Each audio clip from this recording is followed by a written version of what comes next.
Radio Pirate. Ah, mes chers auditeurs. Radio Pirate.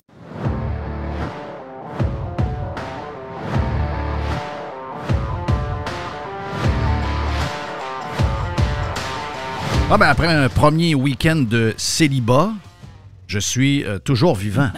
Un week-end de célibataire. Yes. OK. Mais t'as quelqu'un avec toi pareil. Là. Ouais, j'ai le petit tigre. T'as un petit moustachu. Le petit tigre, quand un des deux part, il est comme nerveux, hein? Il est comme plus nerveux parce qu'il dit là, il en reste juste un. Donc, à chaque fois que je vois quelque part, il me check, là. Est-ce qu'il sait quand tu brasses les valises un peu, puis... Ah, il haït ça, mourir! Ouais, il y a les brassages de valises, là, le carry-on, là, il y a une qu'il haït ça, les brassages de valises, c'est l'enfer. Et le broyage, Tiger braille pas, là, mais Tiger braille quand ma blonde sort du char avec sa valise à l'aéroport. Il braille, comme un bébé, là, il braille. Pas petit père. Pas petit père, regarde. Mais regarde, c'était un bon week-end. J'ai survécu. Tous ceux qui se demandent toujours si je suis capable de me faire manger tout. J'ai même fait mes propres salades. Jerry, je sais que tu riais de moi, on a parlé. Oui, je pense que c'était pendant le Prime de vendredi avec Carlos de Punisher. Tu disais, je déteste couper de la salade romaine. Oui. C'est pas iceberg, romaine? Non, iceberg, j'aime le goût de la iceberg. J'aime le côté fresh puis l'eau qu'il y a dedans. Mais je trouve que la iceberg, on dirait qu'on vient avoir faim plus vite. Peut-être dans ma tête. Il n'y a pas grand nutriments dans l'iceberg, mais non. C'est une salade de le fun. C'est une salade de fun, exact. Non. Là, j'ai un mélange de parce que je mange des salades parce que je suis un gros tas de marde. Hein? Et je suis un gros tas de marde. Je suis en mode régime. Oh oui, semi-obèse, là. T'es semi-obèse. Oui, je suis carrément obèse. Oh oui, t'es obèse. Carrément obèse. Donc, il faut que je maigrisse. Puis, là, j'ai officiellement, entre parents, j'ai encore pesé matin, officiellement, j'ai un 6 de fête. Là. Je peux te dire que j'ai un 6. Puis, l'objectif était 10. Peut-être 12, si on continue, ça va bien. Mais 6 de fête. Donc là, j'avais un stress. Ma blonde, qui est la queen des... aujourd'hui, on peut dire king, hein? Dans l'ère où tout est mélangé dans les genres et tout. Oh oui. Donc, on peut dire la king. Oh oui, c'est la king of the South. La king, oui, voilà, exact. Donc, c'est la king des salades. Et c'est la king des vinaigrettes maison. Hier, hier, je me suis fait sur le charcoal, désolé, vrai charcoal.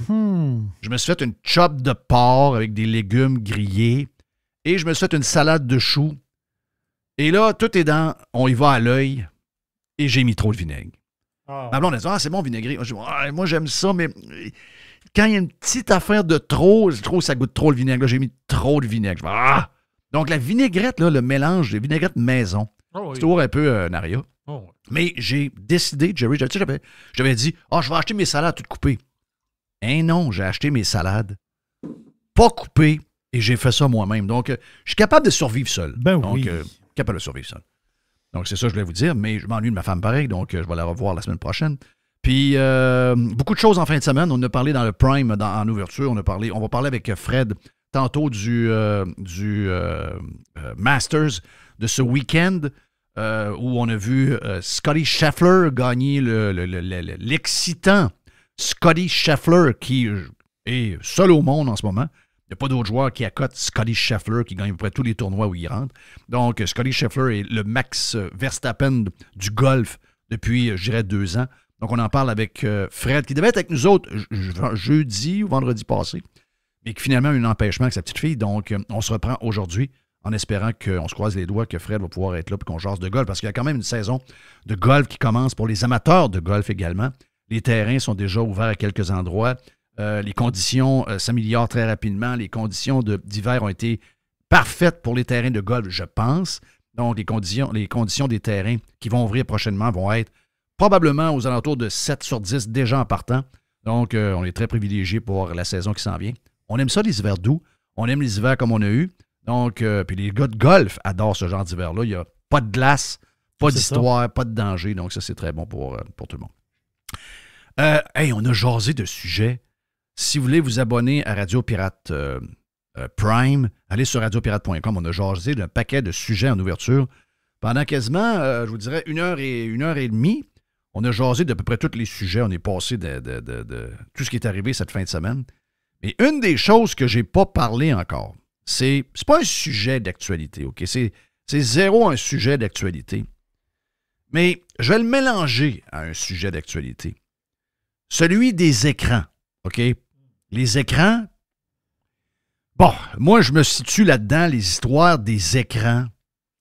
Je suis très déchiré sur l'histoire des écrans, OK? Parce que, bon, à mes yeux, à moi, pas juste pour les jeunes, je pense que notre société est pire qu'elle a jamais été depuis qu'on a nos téléphones et depuis qu'on est connecté comme on est connecté là. Moi, si j'avais, je comprends qu'une fois qu'on y a goûté, surtout au niveau de la productivité, surtout au niveau de l'offre qu'on a de s'entertainer, puis de passer du temps, puis de trouver quelque chose à faire, c'est sûr que c'est génial. Une fois qu'on y a goûté, revenir en arrière, c'est impossible. Mais si vous me demandez, est-ce qu'on était mieux en 95 qu'en 2025 ou 2024? Je vais vous dire, on était mieux en 95. OK? Puis c'est pas une question de nostalgie, c'est pas une question de... Je parle au niveau de la vie qu'on avait qui était... En tout cas, ça, c'est ce que moi, je pense. Est-ce qu'on peut reculer? Non, on ne peut pas reculer. On peut juste s'en aller par en avant. On ne peut pas reculer, c'est là pour rester, puis on va faire avec. Donc, comment on fait pour mieux faire? Puis comment on fait pour se voir un peu plus, revenir un peu, tu sais, d'être... il y en a qui disent que c'est toxique, il y a beaucoup de haine, il y a beaucoup d'histoires, il y a beaucoup... Comment on peut faire pour améliorer ça? Ouais. Tu sais, moi, là, je vous dirais que pour l'histoire des écoles, la seule affaire que je peux voir, c'est donner le pouvoir aux profs de faire quelque chose. Puis laisser les profs gérer ça. Laissez l'école gérer ça. Tu sais, demandez pas à Bernard Drainville ciboire. Bernard Drainville, c'est le genre de gars qui regarde l'éclipse en enlevant ses lunettes. OK? Donc, on ne lui demandera pas de commencer à gérer l'histoire. Hein? Puis, on le sait ce qu'il y a derrière ça. OK? On se sert du côté toxique des médias sociaux. On se sert du côté très... tu sais, c'est un peu comme... Tu sais, c'est addictif. Il y a un côté addictif. Donc, on se sert du mauvais côté de cette patente-là pour essayer de faire une run, pour arriver ultimement à enlever dans les mains des Québécois et des Québécoises les plus jeunes, leur enlever leur téléphone pour être certain qu'ils vont rester francophones, qu'ils vont écouter notre musique, qu'ils vont écouter nos patentes. La vraie histoire, c'est elle. Là. Parce que quand on fouille un peu, j'ai vu la fille qui a répondu à PSPP. La fille a répondu à PSPP. PSPP lui a répondu à cette fille-là, puis il ne savait pas c'était qui, cette fille-là. Et cette fille-là, qui a fait un TikTok en fin de semaine, elle dit, PSPP, il me parle comme si j'étais une kidam. Elle dit, non, elle dit, moi, je suis sur un comité. Puis elle dit, c'est ma job. Elle dit, moi, je suis spécialisé là-dedans. Et ce que PSPP nous dit sur les écrans, c'est pas vrai. OK? Il y a effectivement des affaires qui sont vraies, mais de l'autre bord, il y a plein d'avantages pour les jeunes. Il y a plein... Tu sais, c'est pas tout blanc et tout noir. C'est dur de tout pointer, puis de savoir si c'est vraiment plus nocif que c'est bon pour eux. On le sait pas vraiment. OK? Mais dans la tête de PSPP, c'est clair. « Oh non, c'est montré, les jeunes, ça leur nuit, etc. » Ouais. Si PSPP veut faire une guerre contre quelque chose pour les jeunes, allez donc voir si on les dope pas pour rien. Allez donc voir pourquoi les jeunes dans les écoles, la minute qu'ils bougent un peu, on essaie de les tranquilliser avec des pilules pour être certain qu'ils ne bougent plus. Pour moi, c'est le bout le plus dangereux dans notre société. On a des enfants en bas âge, qui sont des enfants qui sont dopés. Ils sont carrément... ils sont comme mis aux fraises volontairement pour plus qu'ils dérangent. C'est ça. Parce que c'est des enfants un peu plus actifs. Donc, comme on était jeunes, il y avait des enfants actifs. Moi, je faisais partie des enfants qui étaient, dans l'époque d'aujourd'hui, probablement un hyperactif. Moi, j'étais debout en classe. Moi, j'avais la permission d'être debout en classe en arrière de mon bureau parce que j'étais pas capable de m'asseoir. Donc, j'aurais probablement eu des médicaments aujourd'hui. Ça, c'est sûr. Et le taux de jeunes, le nombre de jeunes, le pourcentage de jeunes qui ont des pilules pour que les profs aient la crise de paix, c'est inquiétant. Ça ne veut pas dire qu'il n'y en a pas là-dedans qui n'ont pas besoin d'être médicamentés. C'est pas ce que je dis.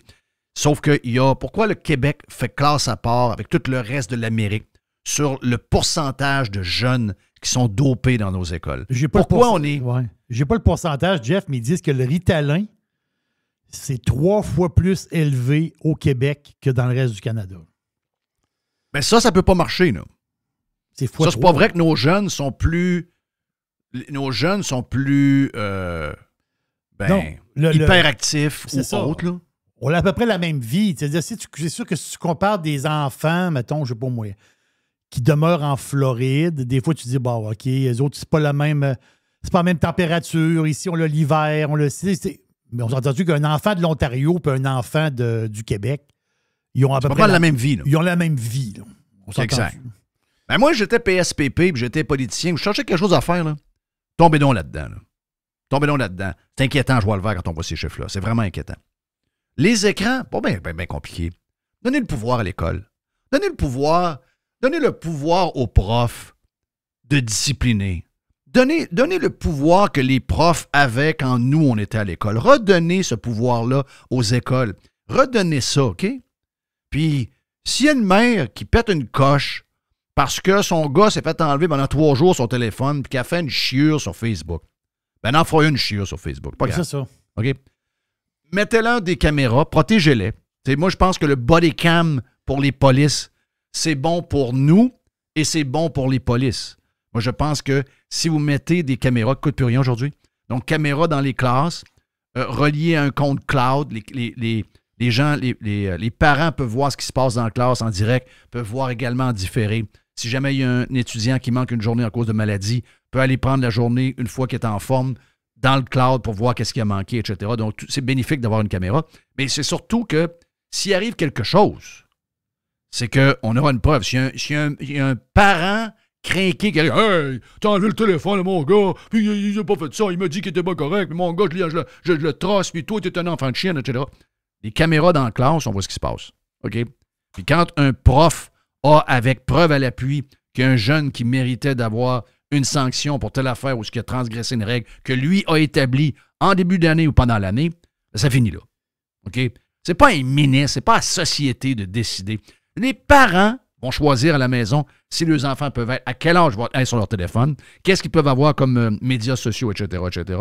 Puis une fois à l'école, le prof, la direction de l'école, pas la commission scolaire, pas le ministère de l'Éducation, le prof, backé par son directeur d'école, va décider à patente. Oui, parce que le prof, il peut avoir des activités.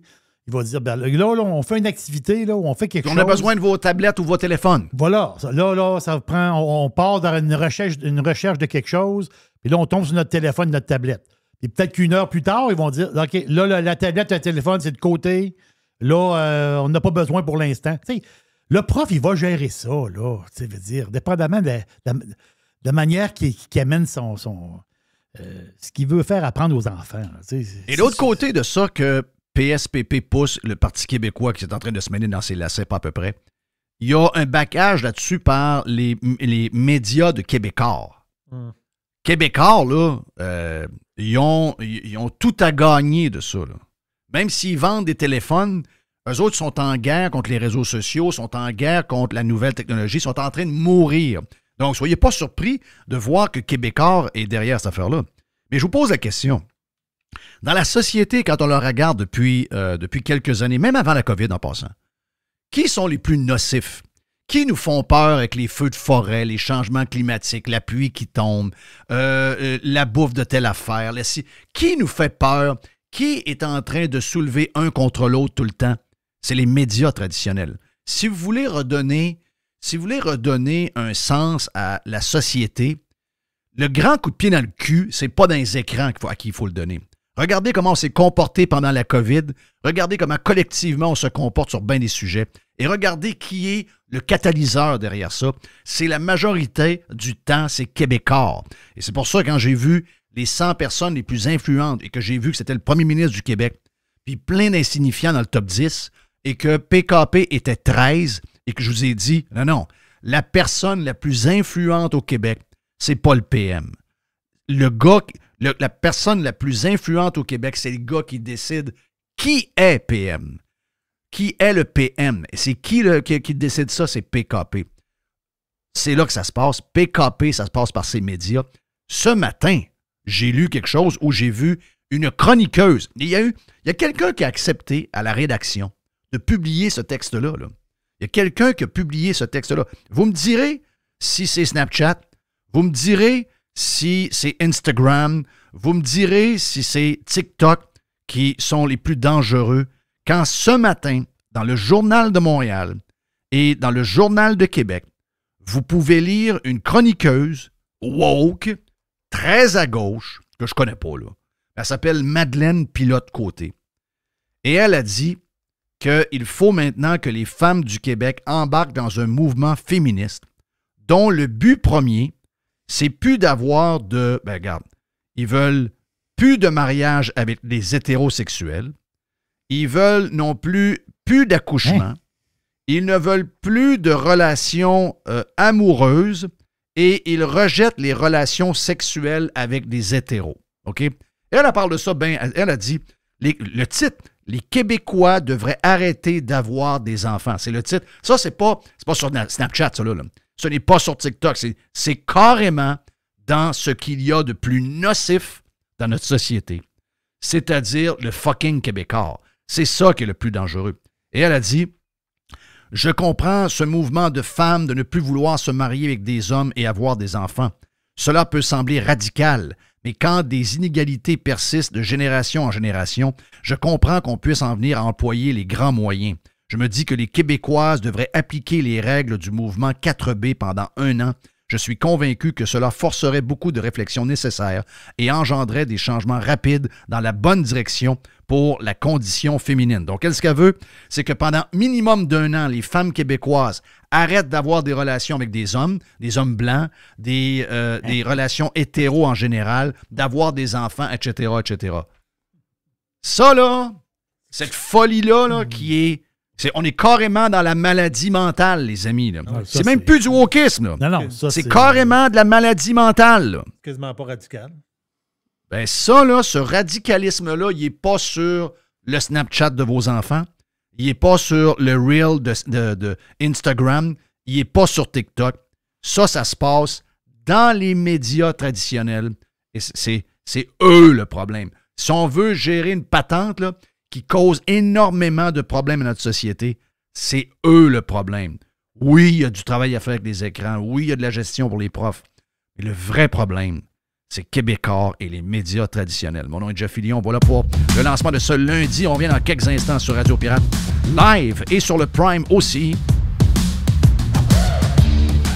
Pirate. Radiopirate.com. Next. Jeff Fillion.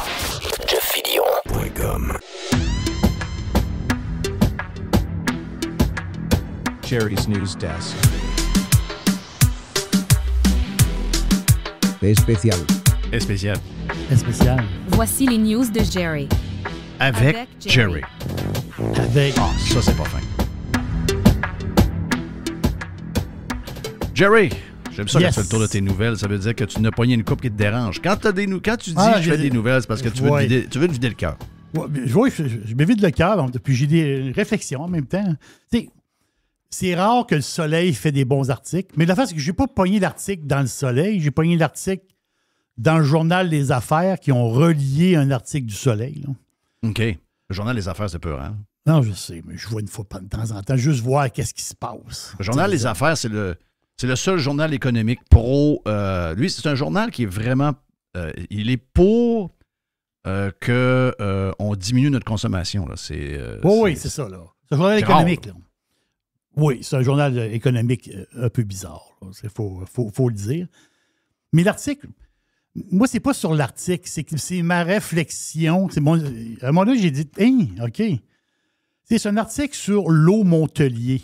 C'est l'eau Montelier, c'est un brand purement québécois. C'est Alex Coulombe, ça appartient à Alex Coulombe depuis longtemps. Puis là, la face, c'est que l'eau Montelier a gagné un prix en Europe là, parce qu'il y a des concours pour les eaux puis tout ça. C'est les eaux pétillantes, puis les eaux... L'eau pétillante, moi, j'aime l'eau pétillante, mais je ne suis pas un maniaque d'eau pétillante. Je comprends. Mais parce que souvent, dans des eaux pétillantes que je prends, je goûte le chimique, la saveur qu'ils mettent. Je suis capable de le distinguer quand je prends ma gorgée. Oui. La seule eau pétillante que je prends et que j'aime, c'est celle-là. Mais pour moi, ça meilleur. Déjà, parce que Montelier, tu as l'eau pétillante, mais tu as l'eau aussi, l'eau de source, en fin de compte, aussi. Oui. Les bouteilles d'eau de source. Puis la chronique est correcte, là, parce que là, ça fait 40 ans, je pense, Montelier. Puis la source est dans le nord de la ville de Québec, à Sainte-Brigitte-de-Laval. Puis l'eau n'est même pas traitée, rien. Là. L'eau, à part de la source, elle rentre dans la bouteille. Là. On s'entend-tu que c'est... Mais en lisant l'article, à un moment donné, il y a une espèce de bulle qui m'a pété dans le coco. Je dis, tabarouette. Coder, il veut nationaliser l'eau. Mm-hmm. Donc, mettons que Coder, on fait un scénario improbable. Si Coder nationalise l'eau, Montelier, c'est Montelier. Montelier, c'est fini. Montelier, c'est fini. Non, parce que lui, il veut nationaliser les sources. Montelier, les autres Alex Coulombe, ils ont acheté cette source-là il y a plusieurs années. Mais ils ont acheté les eaux Bois-Châtel. Oh, c'est ça, je cherchais le nom. C'est Bois-Châtel. Oui. Mais dans là, le temps, il y avait des camions avec des gros 20 litres. Là. Donc, on avait tout ça. Ils passaient dans des bureaux et tout. Puis c'était Bois-Châtel. C'était l'eau de source la plus connue au Québec dans les années 80. Donc, s'il y a à quelque part une source naturelle, parce que tu as de la roche, l'eau sort par la roche. Il y a une source. Lui veut nationaliser l'eau. Là. On va dire ce qui est dans la source appartient à l'État. Mais Coder, il dit n'importe quoi. Là. Non, mais... Parce qu'en lisant l'article, je me suis dit, tabarouette. Coder au pouvoir, il nationalise Montelier. Là. C'est spécial, là, pareil. Là. C'est spécial. Mais quand un politicos sort des affaires de même, pourquoi il ne se fait pas relancer, justement? Je dis, Monsieur parce Coder, que la majorité des gens qui peuvent poser des questions sont pour. Oui, c'est vrai. Ouais, c'est ça l'histoire. C'est ça l'histoire. Hey, l'autre affaire, il faut que je te parle. Les Hydro-Québec, on s'entend-tu, là? Hydro-Québec. Tu sais, Hydro-Québec des années 60, c'était une fierté. Aujourd'hui, Hydro-Québec, tout le monde les déteste. Là. Même les gars sur Twitter sont pas fins. Ben non. À un moment donné. C'est Hydro-Québec, là, ils ont... Très bonne idée d'être baveux de même. Oui, c'est ça. Le meilleur compte d'Hydro, c'est le compte d'Hydro-Québec parodie. Oui, c'est vrai. C'est le compte d'Hydro-Québec parodie, c'est vrai. Il est très, le très meilleur bon. tweet d'Hydro-Québec, c'est quand c'est le compte d'Hydro-Québec parodie qui est fait. Mais à Hydro-Québec, il y a un festival. C'est le festival des primes. Je me demande si les gars sur X, ils n'ont pas des primes. Ben oui. À Hydro-Québec, ils ont 160 catégories de primes et d'indemnités. Tout un listing pareil, là. Ça, c'est spécial. Il y a des employés à la centrale Gentilly. Gentilly est fermé depuis 2012. Là. Mais il y a des employés. C'est sûr qu'il y a un genre de maintien. Là. On s'entend-tu que la bâtisse, c'est pas comme le Colisée de Québec. Là. Ils n'ont pas fermé les portes et les rats se promènent dedans. Il doit y avoir un peu de monde qui s'occupe des affaires. Mais eux autres, depuis 2012 que la centrale est fermée et les employés reçoivent des bonus. Là. Spécial quand même. La centrale est fermée. Tu reçois des bonus. C'est quand même spécial. Hey, moi, j'aime beaucoup le bonus. Si tu rappelles ton supérieur en dedans de 10 minutes, oui. T'as une prime. Non. Moi, je pense que c'est une prime de 2 heures. Oui. Si tu as rappelé ton supérieur à l'intérieur de 10 minutes, donc ça montre que tu es available, oui. tu es disponible, tu as une prime de 2 heures. Wow. Oui, tu as des primes de maintien en poste. Ça veut dire que tu as le cul sur ta chaise. Non, mais oui. L'année passée, je pense que c'est 37 millions l'affaire de même qu'ils ont donné en prime. Là. Puis ça, c'est les chiffres de l'année passée. Là. Puis il y avait une augmentation de fou. Là. Mais c'est indécent. C'est de l'indécence même. Là. Donner une prime à quelqu'un qui rappelle son boss. Là. Christophe, rappelle ton boss. Ça se termine là. Tu n'as pas de prime. Tu lis ça, là, tu viens fou. Là. Moi, à un moment donné, Christophe, il va nous faire péter une coche. Ah oui, c'est sûr. On va... Mais c'est ça partout. Regarde, la SAQ, c'est pareil. Là. Ben, la SAQ, gars, je veux t'en parler. La SAQ, c'est spécial. Parce que là, les négos, OK, les négos sont pas finis.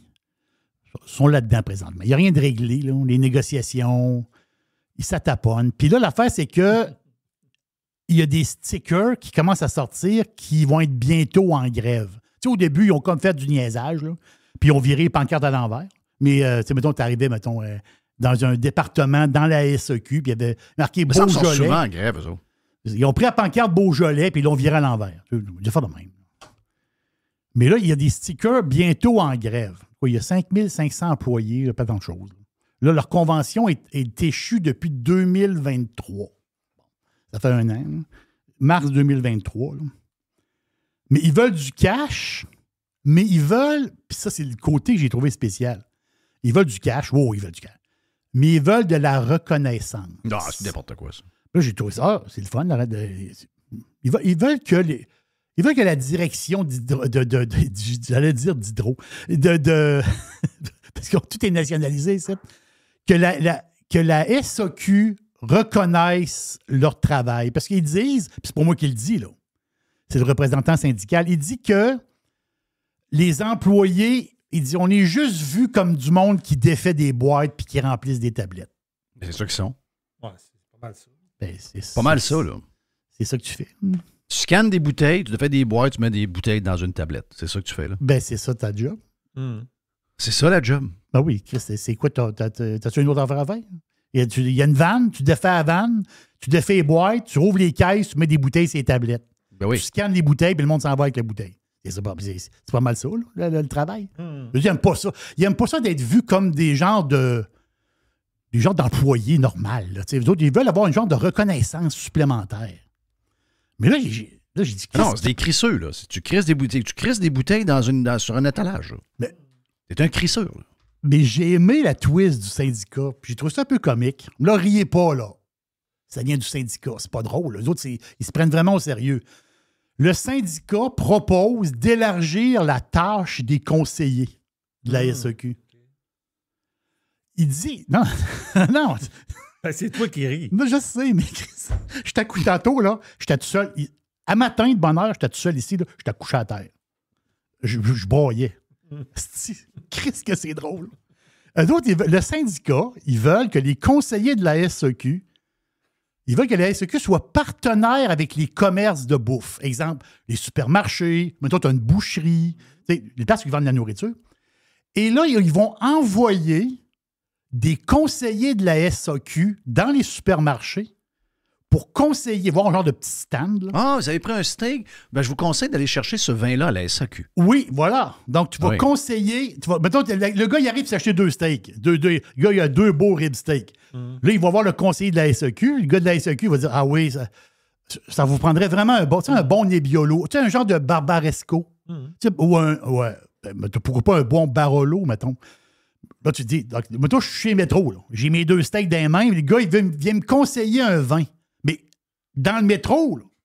Dans le métro. Mais c'est un conseiller de la SAQ, là. Ben oui, mais attends. Ben, attends un peu. Mais là, je dis au gars, ben, je vais en prendre une bouteille. Le gars dit, je ne l'ai pas. Faut que tu ailles à la SAQ, Chris. SAQ. C'est ça, Carlis. Oui. Tu me conseilles un vin dans le métro, mais tu n'as pas le vin.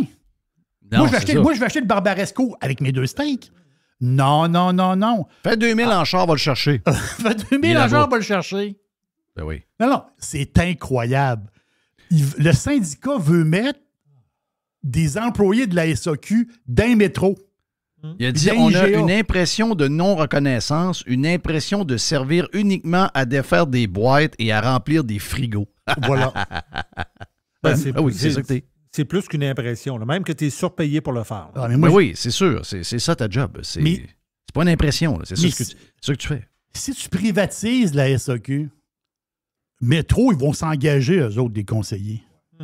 Puis l'affaire, c'est que les bouteilles de Barbaresco, il va en avoir une tablette, puis il va en avoir dedans. Donc, quand je vais rentrer chez Métro, il va y avoir un conseiller en vin, il va y avoir 4 rangées de vin. Puis quand le gars va dire « Hey, j'ai un Barbaresco extraordinaire, faut que tu goûtes à ça. » Ben, je vais avoir dans mes mains la bouteille de vin pour les 2 steaks. Là. Mais le gars, il va être pas payé par la SAQ, il va être payé par Métro. Christophe. Hey, tu m'as envoyé dans tes nouvelles c'est ce qu'on veut. qui t'ont fait réagir. La Québécoise qui a été droguée à son insu au Mexique, qui est revenue pas mal, les bobettes à l'envers, un œil au beurre noir. Ah, c'est fait brasser pas mal. Hein. Puis là, elle déplore le manque de... D'abord, comme par hasard, où étaient toutes les caméras, ils sont là, mais ils ne fonctionnent pas. Puis, ils ne fonctionnent pas. C'est sûr qu'ils fonctionnent, on se le dit. Ils fonctionnent, mais ils ne veulent pas leur montrer. Puis là, elle dit, les autorités, puis elle dit l'hôtel. Les amis, là, il faut comprendre une affaire. Oui. Là. C'est triste ce qui est arrivé, là. Puis, pauvre elle, là, regarde, ça doit être... Écoute, elle va être traumatisée pour le reste de ses jours. Et nos places de vacances, là, il y a des pays douteux là-dedans, là.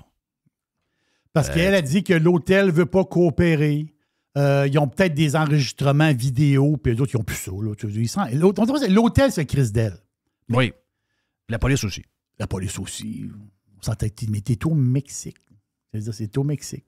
République dominicaine, Mexique, tu sais... Peut-être qu'avec un 10 000 US, peut-être que la police va être un peu plus ouverte à coopérer. C'est-à-dire, mais t'es au Mexique, là. C'est-à-dire, c'est là que t'es, là. Oui, c'est des pays bizarres, là. Le Mexique, on doit penser que c'était un pays qui est dans toute la gang, qui était un peu genre le plus safe. Mais ça demeure pareil, le Mexique.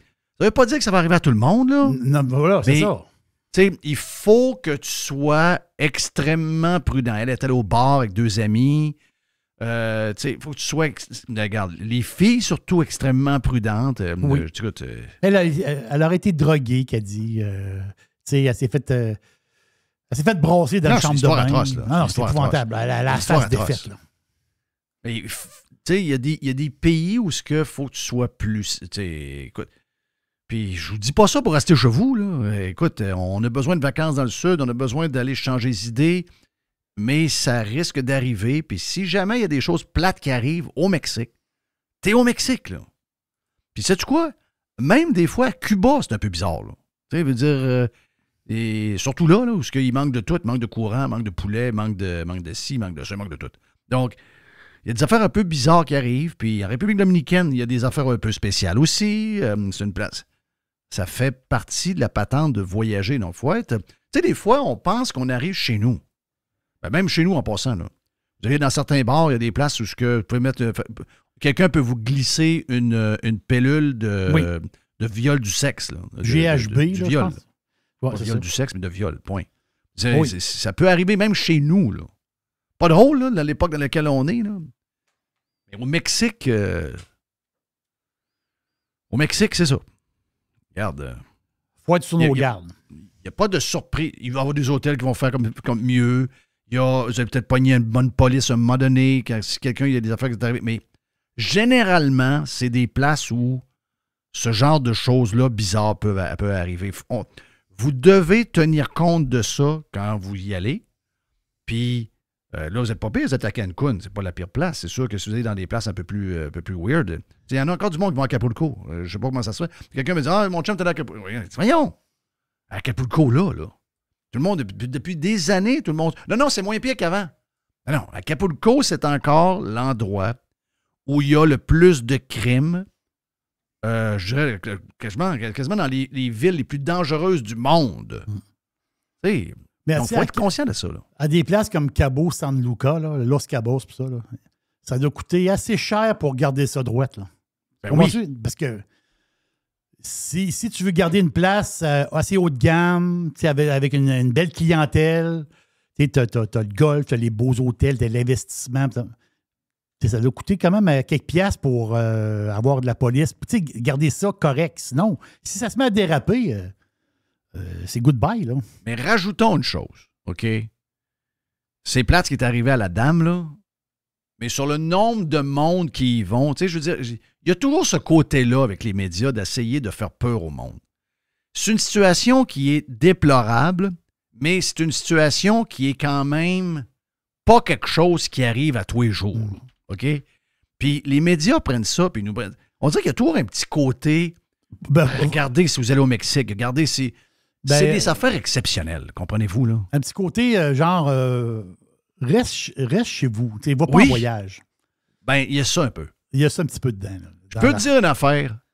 J'imagine que c'est dans le Journal de Montréal. Si il n'a jamais voulu vraiment l'acheter, là, mais à un moment donné, on entendait que que PKP voulait acheter Air Transat. Si PKP avait acheté Air Transat, si cette dame-là avait voyagé dans un voyage tout inclus organisé par Air Transat, vacances jamais Air ça Transat. serait dans le journal. Non, jamais. Si ça avait été Sunwing, elle serait dans le journal. Oui. On sait comment ça marche, ça. C'est comme si c'est genre. Oui. C'est comme un peu montré comme si ça arrivait régulièrement. Non, c'est des affaires exceptionnelles. Là. On a-tu une petite vite? As-tu une petite vite? J'en ai une petite vite. Tu sais, moi, je suis rentré. Puis, j'ai pas été membre de parti politique souvent dans ma vie, mais moi, je suis membre de parti politique présentement, puis je suis fier de l'être. Respect citoyen, Ville de Québec. Oui. Steph Lachance, que je trouve tout à fait extraordinaire. Fait un job extraordinaire. Puis, tu sais, veut dire, on s'entend-tu que la Ville de Québec mérite mieux? On va le dire comme ça. Là. Mais il y a des affaires bizarres. En fait, toutes les villes du Québec méritent mieux. Oui, c'est vrai. Si vous parlez à quelqu'un du Saguenay, il y a hors de la crisser dehors.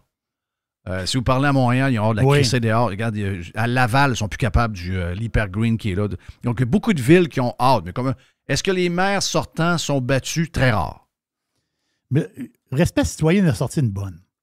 Je comprends que c'est pas un montant d'argent immense, on s'entend-tu, mais c'est vrai que si tu dis des millions de dollars, le monde s'en calisse, puis tu dis un petit montant, le monde sont plus frustrés. C'est le même. Mais le montant, c'est 29 000 piastres. 29 000 piastres, c'est pas grave. Non, t'as un peu, là. Il y a un conseiller municipal, le gars de Saint-Sauveur. Okay? Ben, c'est 6-7 maisons de taxes travaillées durement par les gens. C'est des taxes municipales de 6-7 maisons. Là. Exactement ça. C'est beaucoup d'argent. Lui, la ville paye son abonnement pour faire le tour, le défi Pierre Lavoie. Tu sais, le grand défi, le grand tour Pierre Lavoie. L'histoire de vélo. Ça, c'est Pierre-Luc Lachance. Ça, c'est le conseiller Pierre-Luc Lachance. Ça, c'est le gars le plus anti-char qu'il n'y a pas, là. Oui. Lui, c'est le gant dans la main du maire. Oui. Ben, ouais, c'est ça. Mais... Ça, c'est le gars des vélos, là. C'est le gars des pistes de vélo partout, là. Moi, je connais du monde qui le font, le défi Pierre Lavoie. Okay? Quasiment chaque année. Pour vrai, là. Je connais du monde pour vrai, là. Et... Ben de leur poche. Ben oui. Eux autres, ils ramassent de l'argent pour le défi Pierre Lavoie. Parce qu'ici, ils s'inscrivent, ils forment leur équipe. Souvent, ils sont une équipe de 4, là, ils sont 4 chums, puis ils font toute la ride, là, ils se relayent, ils ont un caravane. Là, gros trip, là, la vraie patente. Mais eux autres, le but, c'est quoi? Le but, c'est de ramasser du fric et le donner à la fondation. Mais l'autre, ils ramassent du fric, mais ils payent de leur poche aussi pour s'inscrire. Ils font un don. Lui, Chris, son don, c'est la ville qui paye. Incroyable. T'as peur. Moi, je te fais un don, mais je fouille dans tes poches. Ben oui, hey, c'est un gars de cœur, ça. Prends l'argent des autres, faire un don. Ah oui, moi, je fais un don, moi, à Centraide. Ah non, ils sont rendus. J'ai pris 400 piastres dans les poches à Jeff Ils n'ont plus aucune gêne, comprends-tu, là? Ils n'ont plus aucune gêne à voler le monde, à se faire des... Il y a un plat de bonbons, puis ils pigent dedans. Ah, c'est dégueulasse. Ils vont-tu arrêter de piger dans le pot?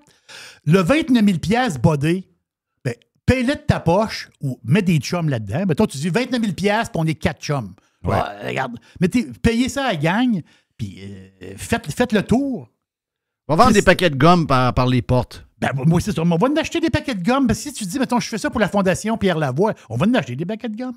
Là, Chris, c'est la ville qui paye pour ton tour. Ouais, c'est incroyable. C'est incroyable. Thank you, mon ami Jerry, avec les nouvelles de Jerry. Ouais, mais c'est comme une montée de lait en même temps. Là. Ça te fait du bien, tu te vides le cœur. Oui. Moi, j'en ferai à tous les jours. Tous les jours, je mettrai un segment Jerry qui se vide le cœur.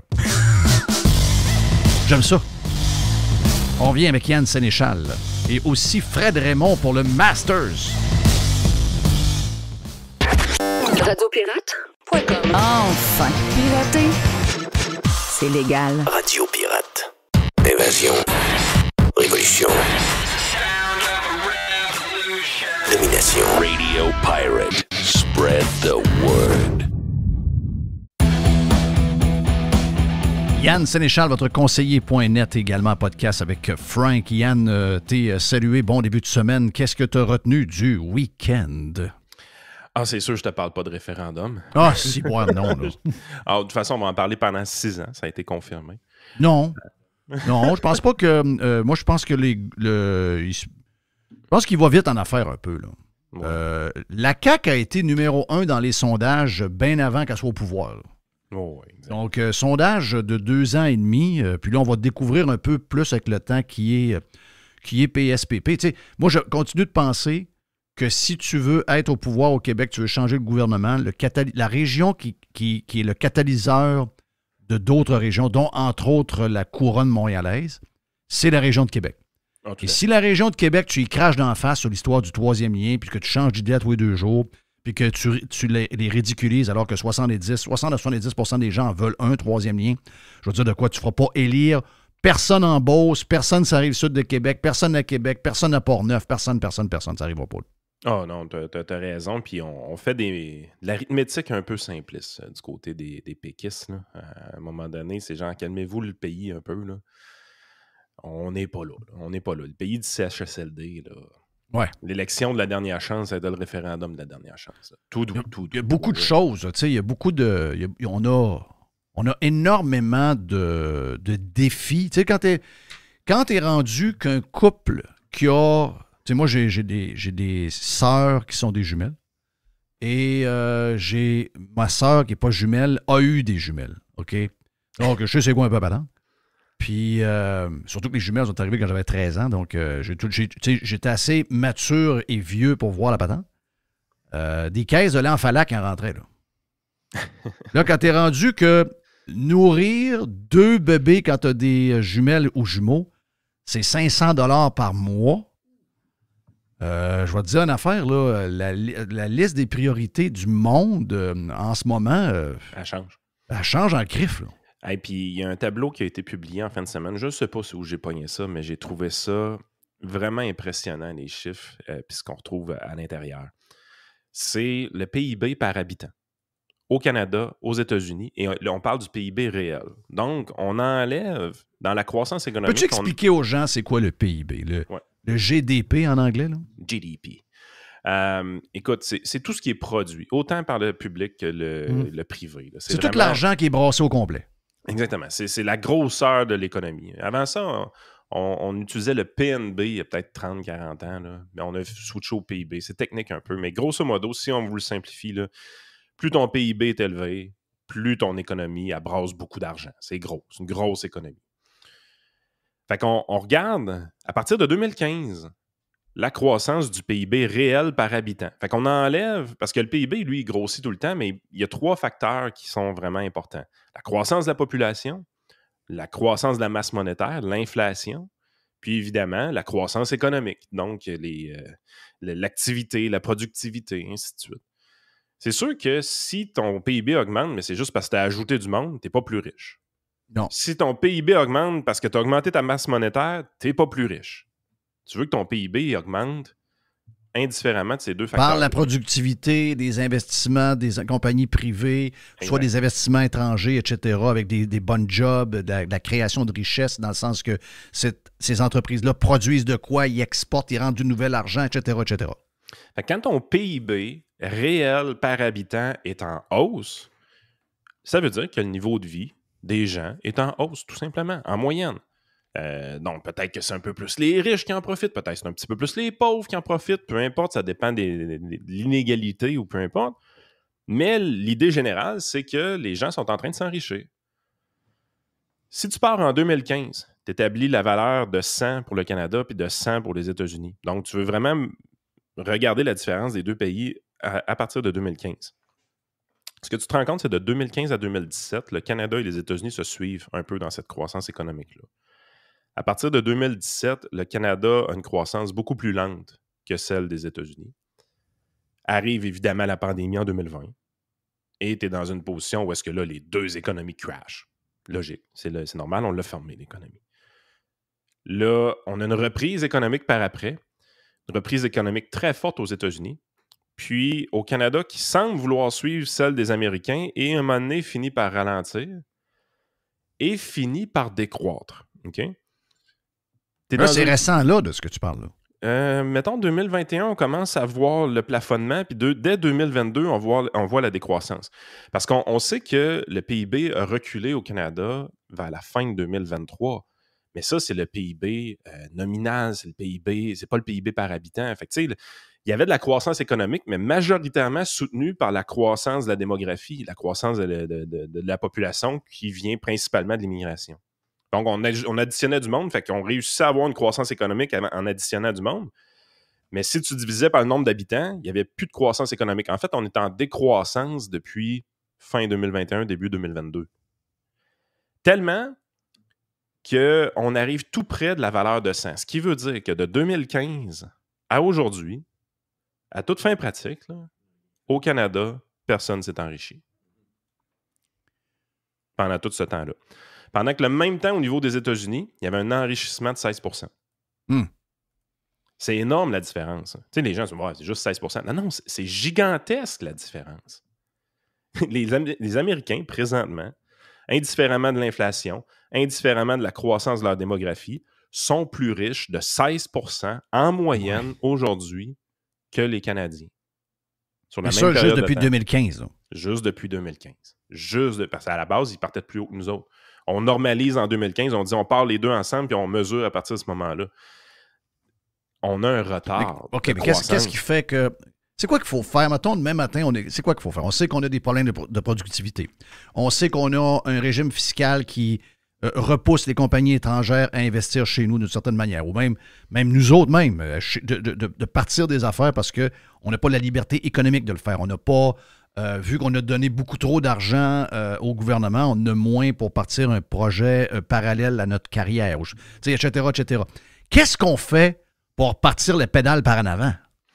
Historiquement, si tu veux augmenter ta productivité, tu veux augmenter ta croissance économique, le meilleur moyen d'y arriver, c'est toujours l'investissement de capitaux. Incite les investisseurs à investir. Pourtant, au Canada, on nous dit que le gouvernement investit beaucoup. À chaque budget ultra déficitaire, on nous dit qu'on investit dans cette cochonnerie-là, puis dans l'autre petite cochonnerie, puis l'autre petit programme. Puis on a investi beaucoup d'argent public au Québec puis au Canada depuis 2015. Comme les produits que je viens de voir en ce moment, là, je viens d'ouvrir ça, là, Deep Sky. Là. Moi, j'ai perdu de l'argent dans CO2 Solutions, je me rappelle comme c'était hier. Une autre patente de même de captage de carbone financée par l'État, là.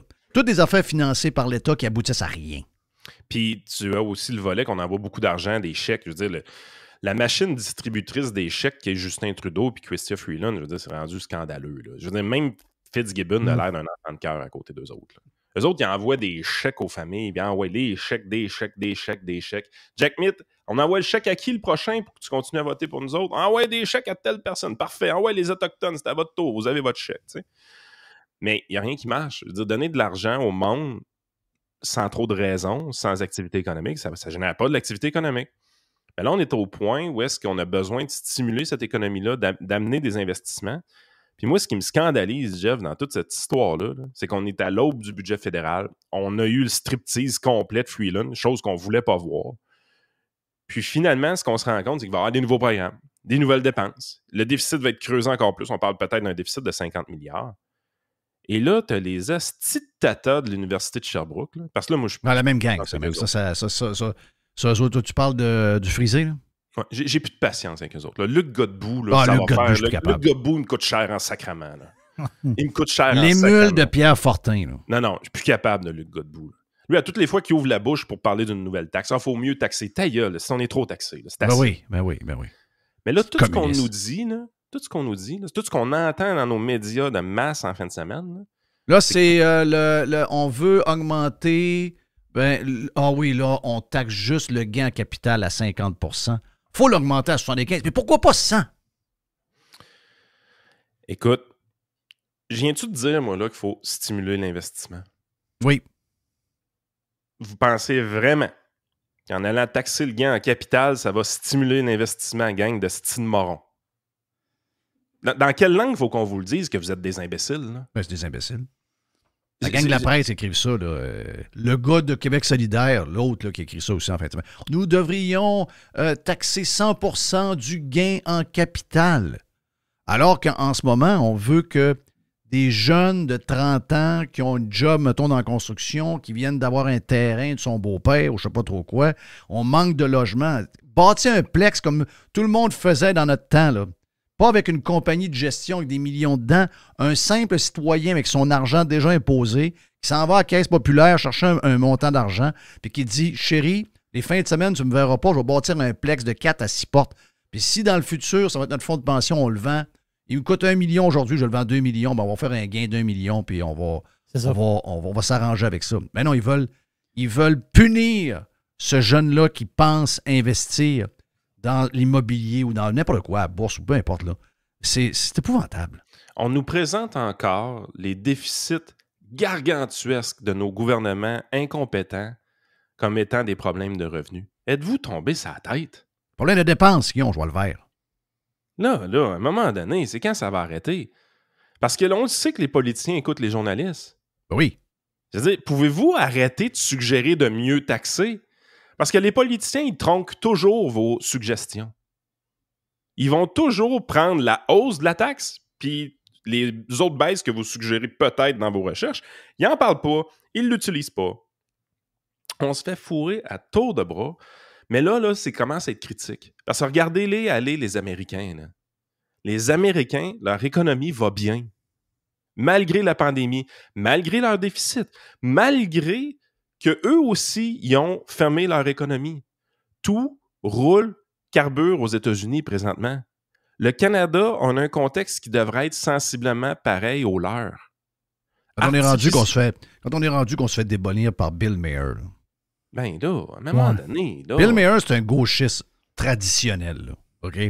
Puis il regarde le Canada, il dit, en général, là, il dit, quand tu taxes trop, quand tu t'en vas trop à gauche, comme le Canada, parce qu'il dit, dans ma gang de gauche, il y en a plein qui veulent aller toujours plus vers la gauche, toujours. Il y a un point, à un moment donné, où il y a une limite.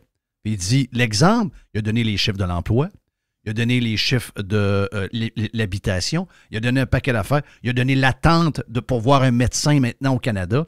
Il dit, garde, si vous voulez être plus à gauche, ben le Canada, qui est juste à côté de nous autres, qui est notre voisin, notre ami, il vous montre qu'il y a des places qu'on ne peut pas aller. Tout à fait. Puis, le pire dans tout ça, quand il y a des chiffres qui commencent à sortir, c'est une dégringolade que les libéraux vivent au niveau fédéral. Là. Je veux dire, c'est le supplice de la goutte. Leur agonie est interminable. Il y a 20% d'écart entre les conservateurs et les libéraux.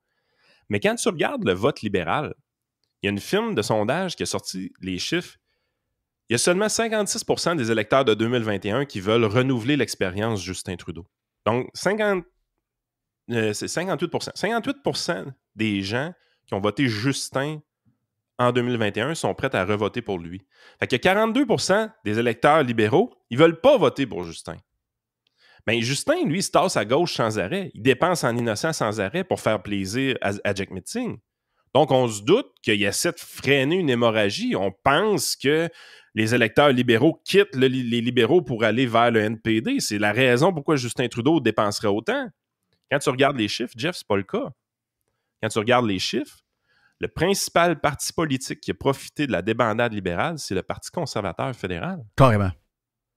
Les gens un peu plus centristes, je dirais même pas à droite, là, les gens un peu plus centristes des libéraux sont rendus au point où ils se disent « Écoute, ça n'a plus de sens, vous êtes rendus bien trop à gauche. » Les conservateurs que je pensais qui étaient le démon en 2021, finalement, c'est pas si pire que ça, leurs affaires. Un parti politique dans un contexte à 3 partis, puis même 4 partis dans un contexte québécois, qui est à 44% des intentions de vote, c'est une Christie de volée qu'il est en train de donner aux autres. Là. Il est en train de foutre une volée à tout le monde dans les sondages. Puis les libéraux y arrivent, puis qu'est-ce qu'ils font? On va taxer plus les riches, puis on va continuer à dépenser plus, on va investir plus. Vous tombez sur la tête. C'est exactement la recette qui cause votre perte. Puis vous continuez à creuser votre trou. Yann Sénéchal avec nous autres, votre conseiller.net. Yann est aussi là après ce petit break-là, parce que pour un autre bloc numéro 2 avec Yann Sénéchal sur Radio Pirate Live et Prime.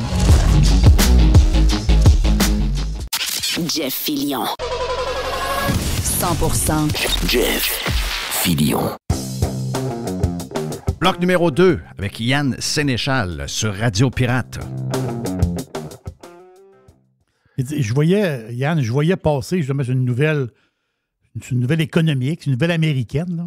C'est que le gouvernement américain va déplier en subvention 6,4 milliards de dollars pour Samsung, pour une usine, je pense qu'il y a plusieurs bâtisses, là, pour que Samsung investisse, autrement dit, au Texas, je ne sais pas quelle place au Texas qui vont s'installer.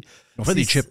Des chips. Et c'est 6,4 milliards de dollars de subvention pour un projet de 40 quelques milliards de dollars de Samsung qui vont s'installer aux États-Unis. Mais tu sais, dans le sens que il faut, les gouvernements, si c'est pas là, ça va être ailleurs. Je ne sais pas si je comprends la patente. Il y en a qui disent, est-ce que c'est les choix que nos gouvernements font de subvention? Est-ce que c'est nos choix qui sont pas corrects? Non, à base, dans ma tête, c'est une gaffe de subventionner. Fait que les Américains prennent cette tangente-là, c'est pas la solution qu'il faut suivre. En fait, ils font probablement une gaffe de faire ça. L'idée, par contre, c'est que c'est la panique face aux chips, le manque de chips qu'il y a eu pendant la COVID. Là.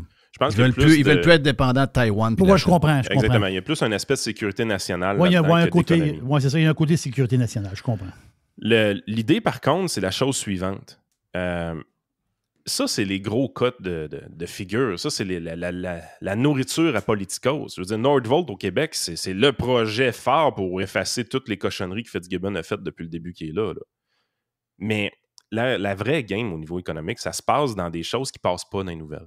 Les investissements qui sont faits par monsieur, madame, tout le monde, par des investisseurs de classe moyenne supérieure, par des entrepreneurs de PME qui ouvrent une deuxième shop, une deuxième business, un agrandissement de bâtisse, une nouvelle succursale dans une autre ville, une nouvelle succursale dans une autre province, dans un autre pays.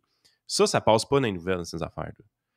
Mais à un moment donné, si un entrepreneur, ce qui le motive et qui le garde en vie au niveau de la motivation, parce que, gardez une chose en tête, la journée que tu as ramassé une valeur de 4, mettons 5 millions de dollars, là, puis ton entreprise vaut plus que ça, là, quand tu vas vendre ton entreprise, l'argent que tu vas avoir, c'est pas toi qui vas dépenser. Peut-être quelqu'un d'autre. Un de tes héritiers, ça va être une œuvre de charité ou peu importe. Là. Les gens qui finissent avec des grosses sommes d'argent, maintenant, même si tu veux essayer de dépenser 5 millions par année, tu ne seras jamais capable. Exact. Fait qu'à un moment donné, l'entrepreneur, pourquoi il continue de travailler, pourquoi il continue d'être motivé, c'est qu'il essaie de créer un leg, il essaie de monter une œuvre de charité, il essaie de sécuriser l'avenir de sa famille, de ses générations, peu importe ce qui le motive. Une chose qui est sûre, quelque chose qui ne le motivera jamais, c'est de lui dire « Hey, by the way, quand tu vas vendre ton entreprise, m'a taxé comme un cochon. » Ça, là, en quoi vous voulez que ça le motive? À quoi tu t'attends du budget? Parce qu'on entend toutes sortes de rumeurs. On entend des rumeurs. Bon, ça fait des années. C'est parlé avec n'importe quel fiscaliste, n'importe quel bon bureau de comptable va vous dire « Ouais, les gains capitaux sont à 50%, mais on sait bien qu'à un moment donné, ils vont y aller à 75%. » Parce que ça, c'est une question. C'est pas de savoir si ça va se faire ou non, c'est de savoir juste quand ils vont le faire. L'autre affaire, c'est on parle de TPS de 1% de plus. Parce que jamais, comme tu dis, c'est jamais dans les... Puis, écoute, je lisais la presse. Il suggère que... Le titre, c'est « Êtes-vous prêt à des hausses d'impôts? » Donc, en plus des hausses d'impôts. Je veux dire, on s'en va... Jamais ça parle de remettre les dépenses à l'ordre. Ils ont engagé quand même 100 000 employés là, en quelques années. Le gouvernement de 100 000 employés, je vais le faire. Et personne ne se pose une question. C'est un problème de... J'en ai parlé sur le Prime, on en a parlé sur le live. Ma fille, ma plus jeune, qui a 19 ans, travaille comme une déchaînée, a fait un revenu extraordinaire. Quand le bureau de comptable a appelé jeudi pour me dire le montant d'impôt que j'avais dit de faire attention, là, j'ai dit, bon là, tu as un montant X à payer qui est censé plusieurs milliers de dollars. Elle s'est écrasée. Elle a dit, mais tu sais, elle a compris, elle a dit, ma fille... prends pas un coup, elle prend pas de drogue. Ma fille a dit, j'ai un problème de consommation d'Amazon. C'est la première fois qu'il a passé par la tête, elle a dit, j'espère que vous n'êtes pas déçus de moi, mais je pense que j'ai regardé mon compte, là, mon paiement d'impôts, il va falloir que je me responsabilise, puis il va falloir que je me discipline. J'ai un problème. C'est la première fois qu'elle m'a dit, qu'elle a dit à sa mère. Elle n'avait pas un problème de revenu. Elle n'a jamais dit qu'elle avait un problème de revenus. Elle a dit j'ai un problème de dépenses. dépenses. Parce qu'effectivement, ça m'avait dit qu'elle avait un problème de revenus. J'aurais dit non. Il n'y a pas eu de monde qui font le montant que tu as fait à 19 ans. Là. En fait, il n'y en a pas. Donc, c'est un problème de dépenses que tu as. Mais c'est ça qu'il y a eu dans... Jamais un gouvernement fait ça. Ben. Jamais un politicien pense à ça en premier. Jamais. Puis, à un moment donné, c'est qu'ils nuisent. Je veux dire, jamais dans l'histoire du Canada, on s'est endetté aussi rapidement. Jamais on a fait autant d'investissements. On n'a aucun enrichissement pour le Canadien moyen. En 10 ans de Justin Trudeau, de 2015 à 2024, là, quasiment 10 ans, là, Zéro. vous n'êtes pas plus riche. En moyenne. Ça s'appelle quoi, ça? Est-ce que tu penses que Poilievre a... Est-ce qu'il... Parce qu'il va y avoir un mess, comme on dit en anglais. Là, il va y avoir des dégâts de fait. Là. Bon, donc là, il va être en train de réparer un paquet de dégâts. Est-ce qu'ils vont être capables, dans une fenêtre assez petite, de ramener à patente ou ça va être un long processus puis finalement, ils vont tellement avoir l'air à du monde qui sont en train de ramasser à sous que jamais ils vont nous faire rêver. Puis une fois qu'ils auront fini, dans 8 ans, on va les mettre dehors pour mettre un autre libéral pareil? Écoute, honnêtement, je ne suis pas tout à fait de cette école de pensée-là parce que tu as raison, le bordel va être gigantesque. La bonne nouvelle, c'est qu'au Canada, notre système britannique permet beaucoup de marge de manœuvre à un politicien qui a une canisse de courage un peu plus grosse que celle à Legault. Dans le sens que, tu sais, première chose que Justin Trudeau a fait quand il est arrivé au pouvoir, il a tout défait ce qu'Harper avait fait. Oui, ça a pris même pas 3 mois. Mais c'était réglé. Bing, bang, boum. Honnêtement, c'est faisable. Plus le mandat à Pierre Poilievre va être clair, mieux que ça va être. C'est une des raisons pourquoi les Québécois devraient essayer de participer un peu à l'élection fédérale. Là. Arrêter de voter pour le Bloc puis de dire, OK, il y a un enjeu ici, là. Parce que si Poilievre a les coups des franches, parce que Poilievre va faire comme tous les autres. Là. Au bout de 10 ans, il va être usé, puis éventuellement, il va être dû pour être changé. Ça, c'est sûr. Jamais dans 100 ans, par contre, on a eu droit à Justin Trudeau si on n'avait pas eu une bonne gestion de Harper. C'est un peu ça qui est insultant. C'est qu'à un moment donné, quand tu as une bonne gestion gouvernementale, comme Stephen Harper l'a fait, tu viens à un niveau de confort économique tellement grand que tu te payes un party. Tu te payes un party en pensant qu'il y a plein de choses gratis qui peuvent être disponibles. Fait qu'on t'amène un Justin Trudeau. T'sais. Puis là, on menace le pays de décote tranquillement. Parce que ça, c'est aussi le filigrane en arrière de toute cette histoire de budget-là. Là. Il y a une décote canadienne qui s'en vient, qui est assez évidente. Tu as 3 décotes au BC dans les 3 dernières années. Là. Oui. On est vraiment sur le bord de la décote de notre côté. Tu sais que ça veut dire ça pour le monde, la décote, ça veut dire quoi? Ça veut dire que l'argent va coûter plus cher à emprunter? Pas pour les gens, mais pour le gouvernement. Le service de la dette va augmenter définitivement. Il y a moins de gens qui vont être intéressés à acheter notre dette, donc il va falloir offrir un taux d'intérêt un petit peu plus élevé pour être capable d'emprunter. Fait que puis tu sais, le gouvernement fédéral est garant de la dette des provinces, qui eux sont garants des dettes des municipalités. C'est un effet domino. Là. Ça a de l'impact partout, cette affaire-là. Fait qu'on est vraiment dans une situation où est-ce que le Canada est dû pour un grand ménage.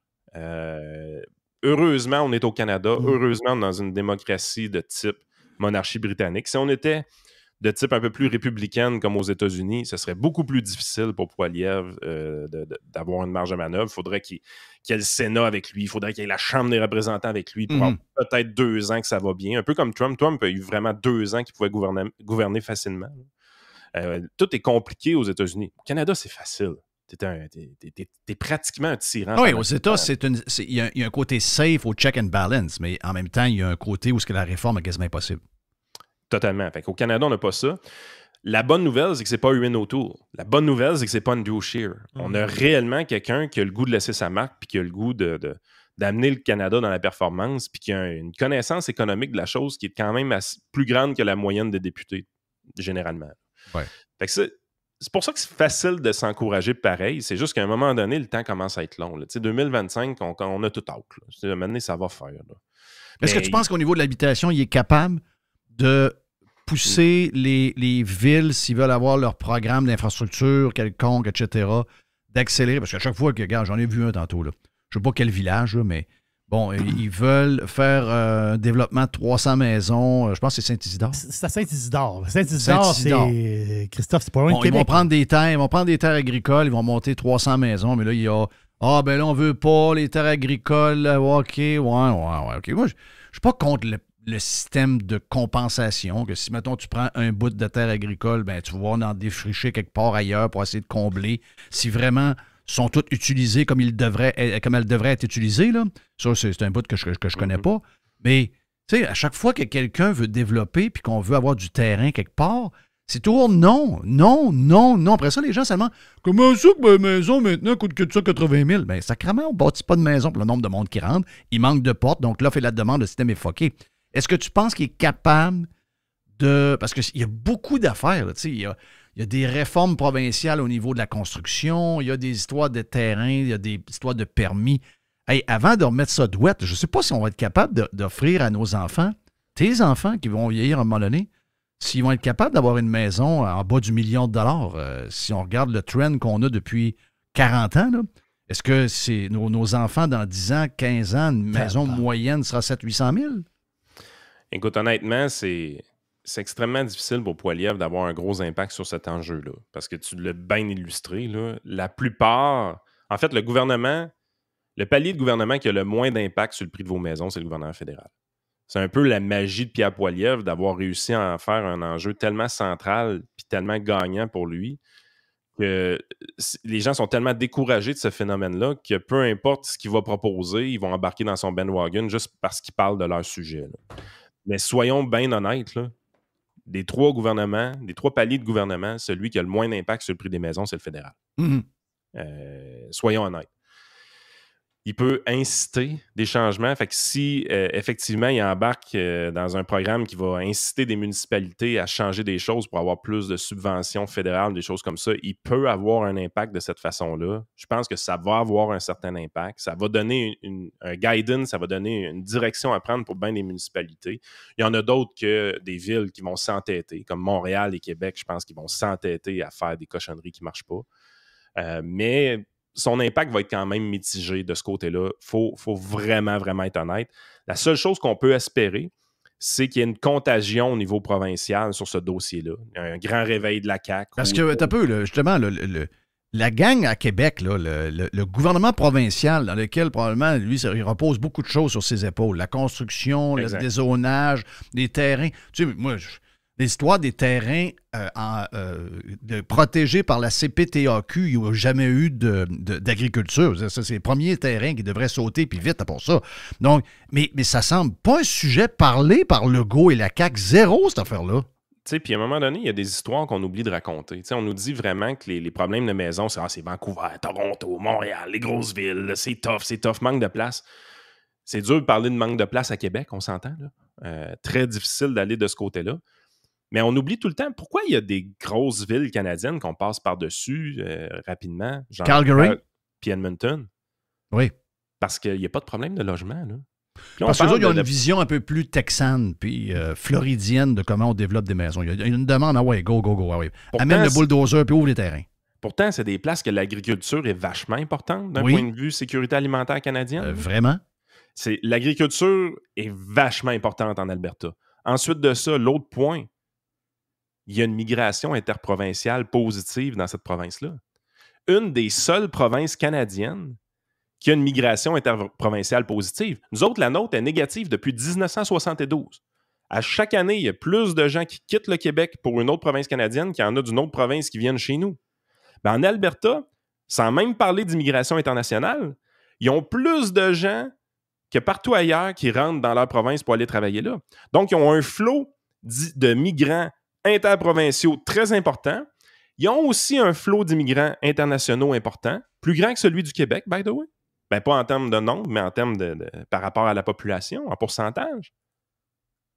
Fait que là, t'es là, comment ça, ils n'ont pas de problème de logement, eux autres? Mm-hmm.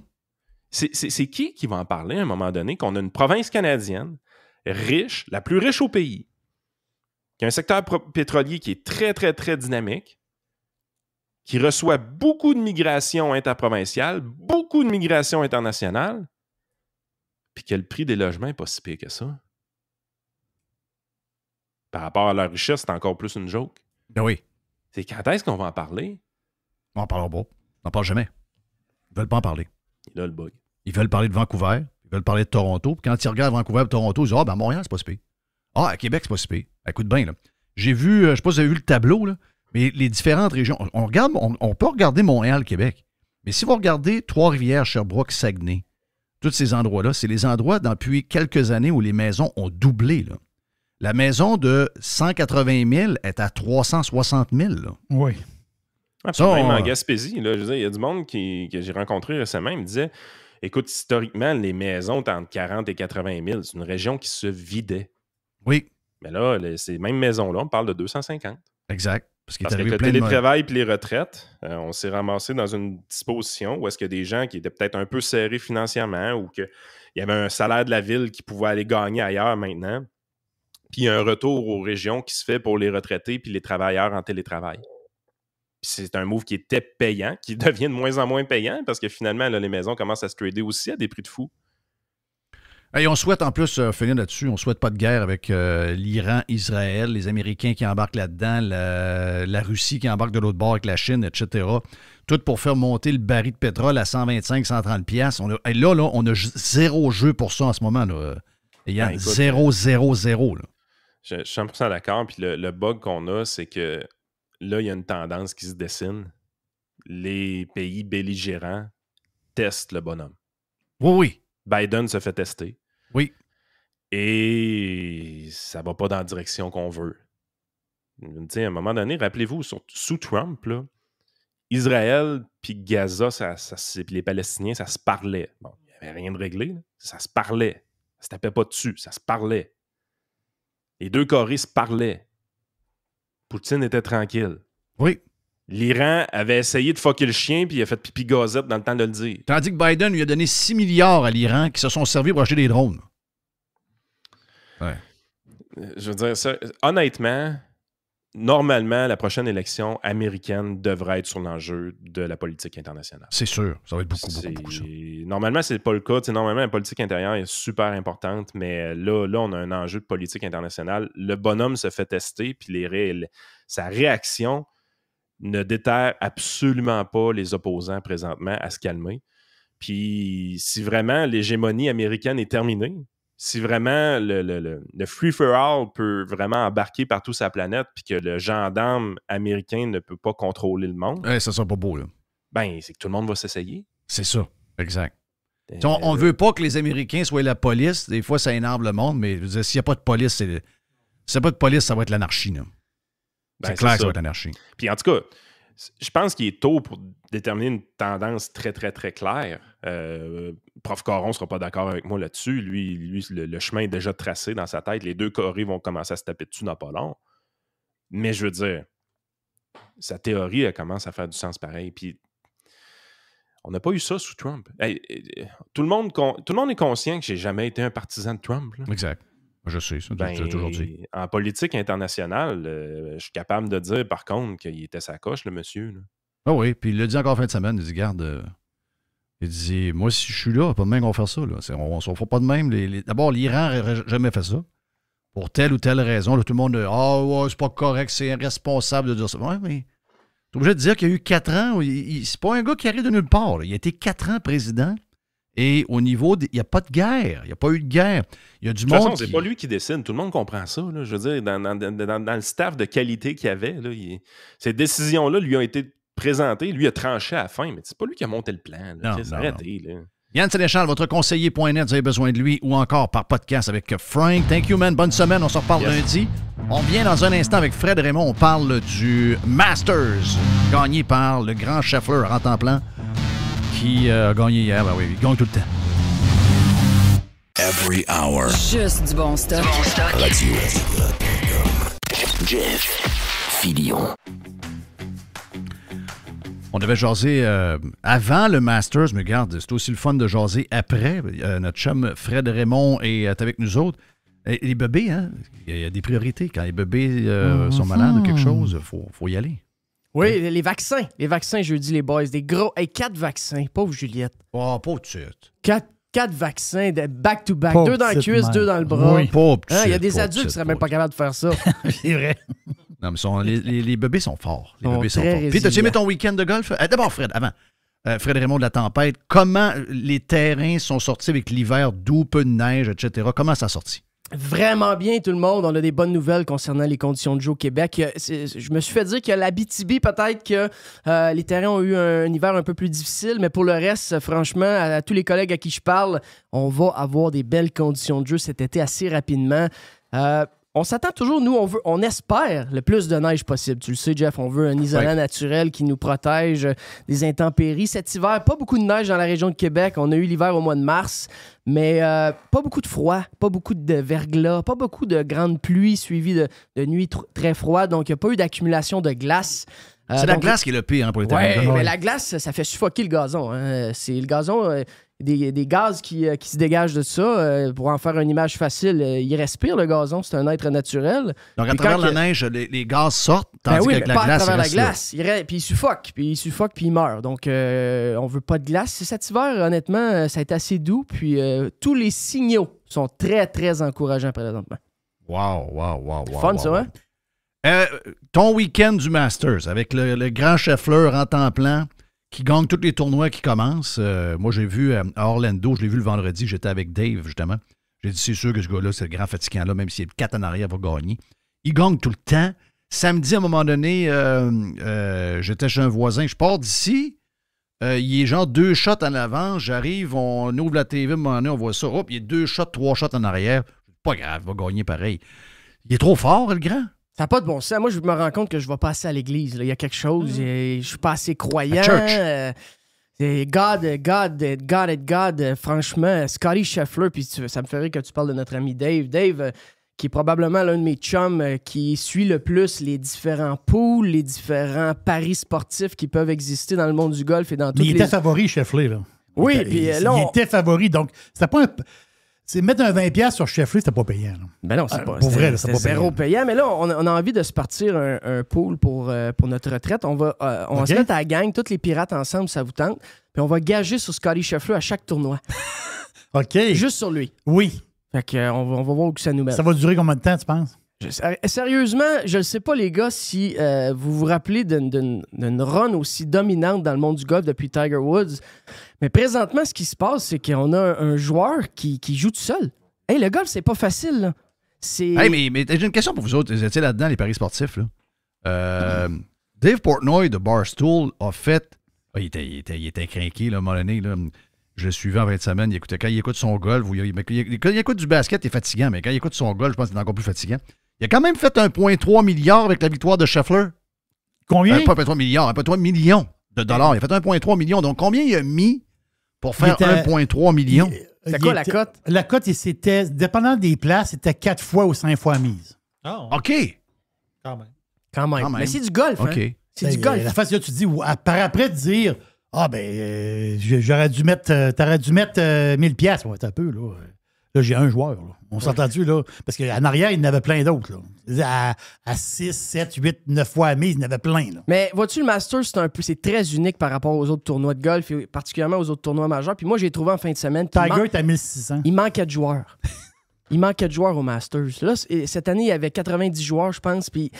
Dans les autres tournois majeurs, tu vas voir 144, 156 joueurs. Je trouve que il manque de joueurs au Masters. Parce que là, ça devient que tu regardes un peu ça en partant la semaine, puis tu as à peu près 12-15 gars que tu le sais qui vont finir dans le top 20, puis que ça va être un de ceux-là qui va gagner. Alors que quand tu as 144 joueurs, tu as 156 joueurs, tu as tout le temps une espèce de gars qui sort de nulle part, qui connaît la semaine de sa vie, puis c'est mathématique. Hein? Donc, plus t'as de joueurs, plus t'as de chances que ça arrive. Puis en fin de semaine, surtout quand on a commencé à voir qu'on avait le meilleur au monde qui s'échappait, souvent, j'ai eu la réflexion, je me suis dit, Colin, je commence à trouver qu'il manque de joueurs au Masters. C'est juste moi qui pense ça? Non, moi, je pense ça depuis des années. Je pense ça depuis des années, puis en plus que tu as 20 pépés là-dedans là, qui n'ont plus d'affaires là. Mais finalement, il y a 20 gars qu'on le sait qui n'ont aucune chance de gagner. Aucune chance. Fred Couples, il n'a pas de chance de gagner. Mike Weir ne gagnera pas, là. Non. José Maria Olazabal, il ne gagnera pas, là. C'est ça. Ils ne gagneront pas non plus, là. Parce qu'il y a un veston vert, c'est toi qui est là. Hey, là, j'ai de la peine, mais Tiger Woods, il ne gagnera pas non plus.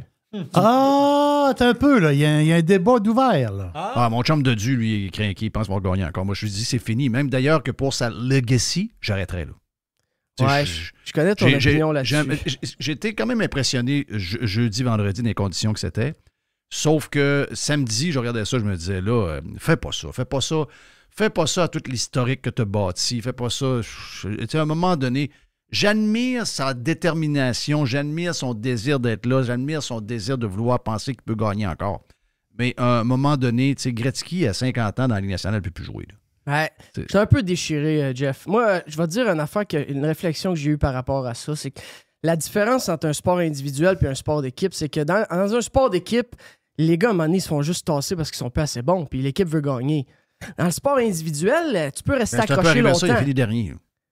Oui, tu peux rester accroché longtemps s'il n'y a personne autour de toi qui te dit « It's time to go, my friend ». Parce que il n'y a rien qui va... Tu sais, Tiger, c'est pas facile de laisser aller quelque chose que tu as fait toute ta vie. Hein. On le voit avec tous les gars de la Ligue nationale, des gens autour de nous, quoi que ce soit, qui prennent leur retraite. Ça prend toujours une couple d'années avant de se remettre sur pied et de savoir qu'est-ce que je vaux, moi, qui je suis. Tu sais, un gars comme Tiger Woods qui a juste connu ça toute sa vie, ça va être dur de lâcher le morceau, mais en fin de semaine, j'ai trouvé ça triste un peu. Puis le Masters, franchement, je pense pas que je suis le seul à partager cette opinion-là. Je pense que c'est le tournoi que Tiger Woods a peut-être une opportunité encore de bien faire. Parce que c'est un terrain qu'il connaît mieux que n'importe qui. C'est toujours à la même place à chaque année. L'expérience en vaut beaucoup. Mais, tu sais, là, je regarde les prochains tournois majeurs qui s'en viennent. Ils s'en vont à Valhalla, qui est un terrain très difficile. Ils s'en vont jouer à Pinehurst No. 2. Ils s'en vont jouer à Royal Troon, le British Open. Je le sais pas, c'est quoi les chances de Tiger de faire la cote? Zéro chance. Tu sais, je le sais pas à quoi ça sert de se battre. Puis un gars comme ça, pas facile à arrêter. Puis, tu sais, est-ce que son agent qui fait des millions et des millions avec Tiger Woods depuis tant d'années va le regarder dans les yeux pendant un souper puis lui dire « Hey, Tiger, it's time to go, my friend. » Mais je le sais pas. Je pense que ça va venir de lui, moi. Parce que pas sûr. Il faut que ça vienne de lui. Mais je suis pas certain qu'il aime ça terminer dernier. Non, c'est ça. Tu sais, combien de fois, là, il est dernier. Combien de fois qu'il va accepter de terminer dernier avant de dire que là, c'est assez. Puis le corps ne suit plus, là. Tu sais, il s'est quasiment fait amputer la jambe. C'est difficile. Là, vous l'avez tous vu. Il est rendu... il fait du culturisme, là. Il a un méchant body là, haut du corps parce qu'il est plus capable de se servir de son bas de corps. Fait qu'il s'est dit, moi, je vais m'entraîner au maximum. Mais là, je pense que ça ne suit plus, là. J'ai de la misère à dire ça. Tu sais, mon amour pour l'impact qu'il a pour notre industrie. Mais tu sais, un gars qui reste là trop longtemps... Comme tu dis, c'est quoi l'impact que ça a sur sa legacy? Pour un gars qui se soucie de sa legacy comme Tiger Woods. Oui, mais les pépères, ils vont jouer, Augusta. C'est-à-dire tous les pépères qui sont là, ils ont le jacket vert. Ils vont pour s'amuser puis frapper des... Ouais, mais c'est pas Tiger Woods. Mais on l'attend pas. Non, moi, Fred Koppel, j'attends pas qu'il gagne, mais je suis content de le voir qu'il est là parce qu'il l'a mérité, sa place. T'sais. Mais Tiger Woods, toi, tu voudrais qu'il n'aille pas au Masters, tout simplement? Terminé. It's over. Il va au souper le mardi. Là. Il va au souper le mardi, mais... Il s'amuse avec les boys, puis il s'en va chez eux le mercredi matin. Il peut rester s'il a le goût, là. Mais jeudi matin, il est dans sa maison chez eux, puis il écoute la TV. Moi, je suis d'accord avec ça. Il y a un gars qui a une tête blanche. Il y a un gars qui a une tête blanche qui est sur le tee-off, là. Puis lui, mais t'as peu, là. Ouais, mais Larry Mize, c'est pas Tiger Woods. Larry Miles, là, il a pas été s'entraîner avec les Navy Seals. Il n'a pas mangé un coup de fer neuf dans le côté de la face puis il a fini dans une bonne fontaine. Il n'a pas eu 42 opérations au dos et au genou. Puis il n'a pas fait un flip avec son char au point de quasiment perdre sa jambe. Là. Je comprends. On parle d'un gars que c'est déjà exceptionnel de voir qu'il est capable de jouer là. C'est déjà incroyable là, qu'il soit capable. Mais je veux dire, à un moment donné, il faut que ça finisse. Ou une drive honorifique, tu veux dire. Au début, il est là, il frappe une drive pour amuser le monde, puis il s'en va. Mais moi, je pense que si Augusta National, parce que l'idée a été lancée un peu en fin de semaine, c'est pas moi qui invente ça, les commentateurs à CBS commençaient un peu à parler de l'impact de Tiger sur le Masters, puis il y a un des commentateurs qui a suggéré qu'il était grand temps qu'on nomme un pont à Augusta en l'honneur de Tiger Woods. OK. Tu sais, on a le Hogan Bridge, on a le Saracen Bridge. Il est grand temps qu'on nomme un pont en honneur de Tiger Woods pour tout ce qu'il a voulu dire pour le tournoi, pour l'organisation. Honnêtement, à un moment donné, ça va prendre un dernier tour de piste. Est-ce que vous voyez Tiger Woods jouer sur le Champions Tours avec les Mononcles? Je pense pas que c'est son objectif. Lui, il veut compétitionner. Puis là, clairement, il est pas capable physiquement de compétitionner. Est-ce qu'il drive des codes d'écoute extraordinaires? On a vu encore les codes d'écoute de jeudi, vendredi, je pense 69% d'augmentation. Quand Tiger est là, on a un visage différent. Mais là, malheureusement, un moment donné, c'est un sport individuel. Il n'y a pas de goaler en arrière de lui. va falloir qu'un jour... Puis moi, mon seul rêve, c'est qu'il arrive au PGA Championship dans une couple de semaines, puis qu'il fasse la cote, finisse dans le top 10. Puis je vais peut-être changer mon fusil d'épaule. Mais là, pour avoir eu 24 heures pour digérer, je trouve que Tiger, malheureusement, il n'y a pas d'affaire là. Voilà. Pour bien des raisons. Pour lui, Conformément à Dodu, je dis la même chose, mais Dodu, il l'aime. Je l'aime aussi, moi, Tiger. C'est pas une question d'amour. Là. C'est une question de... Tiger, it's over. It's over, ladies and gentlemen. It's over. Hey, j'ai une question pour toi. Écoute, que Scheffler a gagné, je pense que c'est pas une grande surprise. Mais j'ai trouvé... D'abord, les conditions, c'est sûr que c'est au mois d'avril. C'est au mois d'avril, ça peut être tout ou rien là-bas. Là. Il peut venter, il peut faire un peu plus froid, il peut faire... On était comme entre 2 saisons. Ils ont eu ça, donc les orages ont passé jeudi, là, le vent s'est levé, les greens ont séché, là, c'était quasiment pas jouable, c'était pas très réceptif. Mais une des choses qui me dérange sur le back nine, parce que le but, c'est d'avoir un spectacle. C'est dur d'avoir un spectacle quand un joueur dominant puis aussi plate que Scheffler. Mais, tu sais, quand sur le back, il y avait des trous où il pouvait se passer des affaires. Puis malheureusement, dans les dernières années, Augusta National ont acheté le terrain voisin. Et ça leur a permis d'avoir de l'espace pour allonger des trous, dont le 13 et le 15, qui étaient des trous où on pouvait avoir un spectacle. C'est-à-dire que les gars, s'ils se plaçaient bien, étaient capables d'aller sur le green. Il y a l'eau en avant, ça pouvait déborder un peu, mais il y avait un petit challenge. Mais en même temps, c'était un risk and rewards. Puis si tu avais la bonne shot, ça pouvait te donner un eagle. Là, il n'y a plus de eagle. Là, il y a beaucoup de lay-up. On a enlevé. Puis je comprends, le monde disait « Ouais, mais c'est plus des vrais par 5. » Oui, mais ça donnait une chance à quelqu'un de revenir. Ça donnait un peu de spectacle. J'ai trouvé que l'abandon de ces trous-là, d'avoir allongé, c'est rendu 560 verges. Je pense que c'était un trou de 513 verges avant. Je trouve que ça a changé le back nine de Augusta National puis du Masters. Tu as tout à fait raison. Je partage ton opinion à 100% là-dessus. M'a dit le terrain s'est joué tough en fin de semaine. Pas à peu près. Hey, Jon Rahm, 8-3 putts pendant toute la semaine. 8-3 putts. Jon Rahm, c'est un des meilleurs au monde. 8 fois, il a fait 3 putts en fin de semaine. Voyez-vous, je pense que hier, c'est un petit peu mieux. Il y a eu 11 rondes dans les 60, donc en bas de 70. Les 3 premières journées, il y en a eu 9. OK? Le terrain, il était monstrueux. Il ne faut pas oublier que ça s'est déjà gagné à moins 15, moins 16, moins 18, moins 20 Dustin Johnson pendant COVID sur un terrain au mois de novembre un peu plus mouillé. Mais ce qui s'est passé à moins 11 en fin de semaine, puis une coupe de birdie sur le back nine, le terrain était dur, les gars ont travaillé fort. Puis je vais dire comme toi, je pense qu'au 15e ou au 13e, un des deux, il n'y a pas eu d'eagle de la semaine. C'est une première depuis longtemps. Puis c'est au 15e, je crois. Puis honnêtement, moi aussi, ça m'a manqué. Puis c'est sûr que les gars, ils frappent plus loin. Ils essaient de ramener un peu c'était quoi ces trous-là à l'époque. Mais on a été habitués dans les 15 dernières éditions du Masters que le dimanche, sur le back nine, c'est là que le tournoi commençait. Puis moi, j'ai senti hier, surtout après un bird au 8, un bird au 9 puis le bird au 10 de Scotty Scheffler, j'ai trouvé que le tournoi était terminé sur le tee du 11.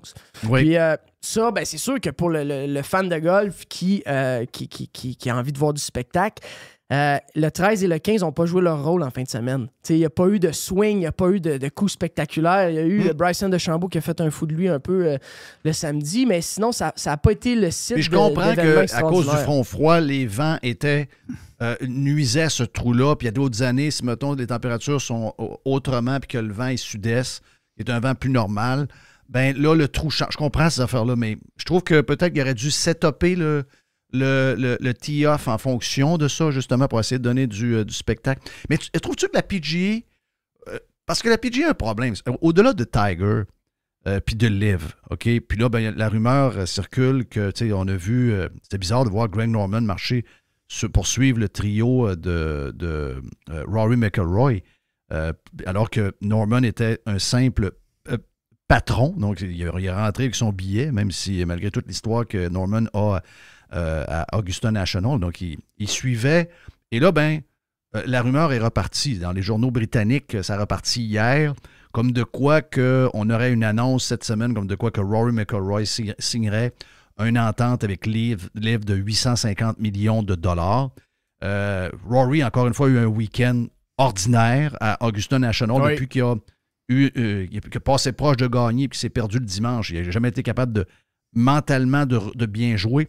Ram est chez Liv. Phil est vieillissant. Les jeunes qu'on aimait, qui sont les genres de stars qu'on pensait qu'ils allaient être là pour 20 ans, comme Justin Thomas, Jordan Speed,